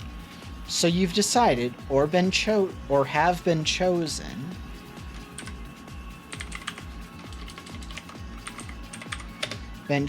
to take on the role of the GM. This means you will be weaving the narrative. Now, this can seem daunting, but I'm going to give you an easy formula to follow. Clues. This is how they solve the mystery, and set an amount of clues you set an amount of clues that must be discovered. I recommend 1 clue for each player, +1. This will keep the game short and give you the ability to let each scene breathe, and give you more time to think on the mystery itself. The mystery. At the heart of this game, the players are trying to solve a mystery. They won't solve it until they find enough clues. So you don't need a definitive answer to what... They won't have enough evidence until they find enough clues. Enough evidence until they find enough clues.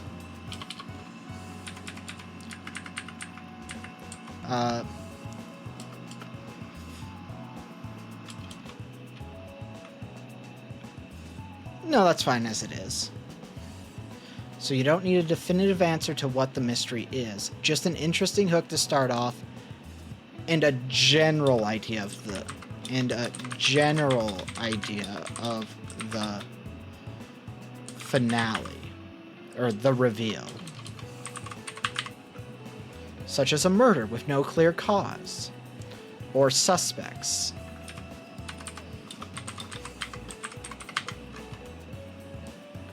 Prologue. This is optional, but can be used to bring your players into the world. Use this to set... Oh, I didn't turn on the light. That's probably why the camera's not picking up my model too well.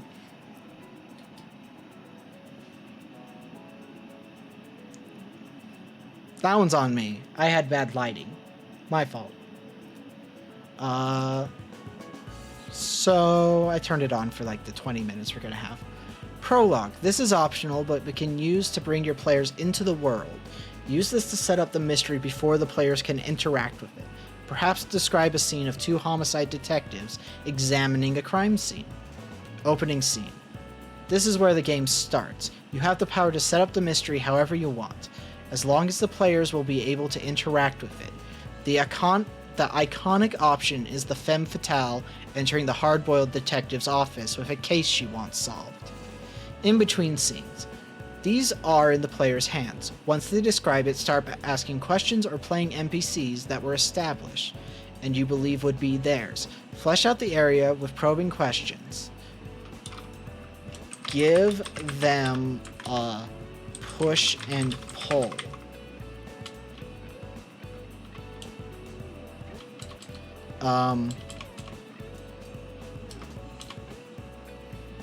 These are the player's hands.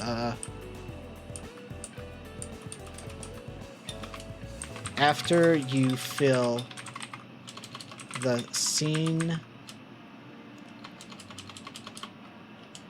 don't forget to have challenges from the surrounding or other people during this. It should not be an easy thing to find the clue. Finale. This is it. This is where the mystery has been solved and now the players are confronting the villain. If you haven't ran a satisfying combat yet, especially if a player is playing the fallen hero, now is the time. Make it personal for the players if you can. Ask the players what happens after the mystery is resolved. If the players died, if the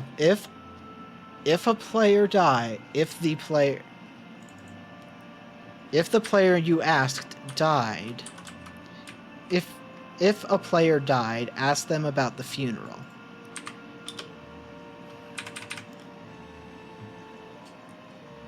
Yeah. How about that? How many pages is this? Let's see, 1, 2, 3, 4, 5, 6, 7, 8. 8 pages. That's actually not too bad. It's not a huge game. It's not a small game. Oh god, I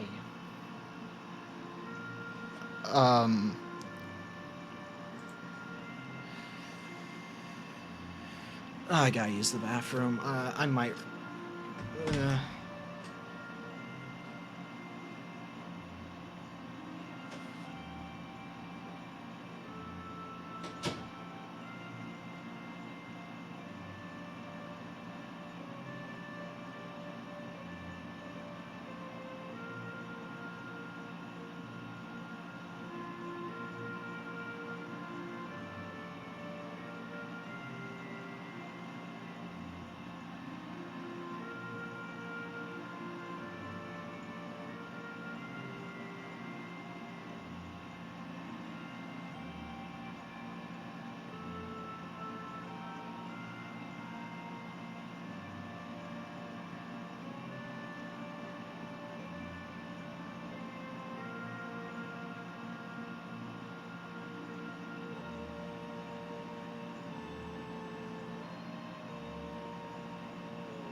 Okay.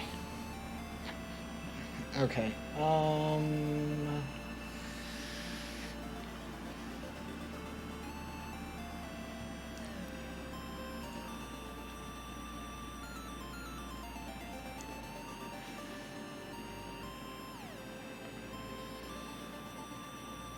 Uh, you know what? I'm just gonna end stream. That was fun. I made a full TRPG over the course of 4 hours. That's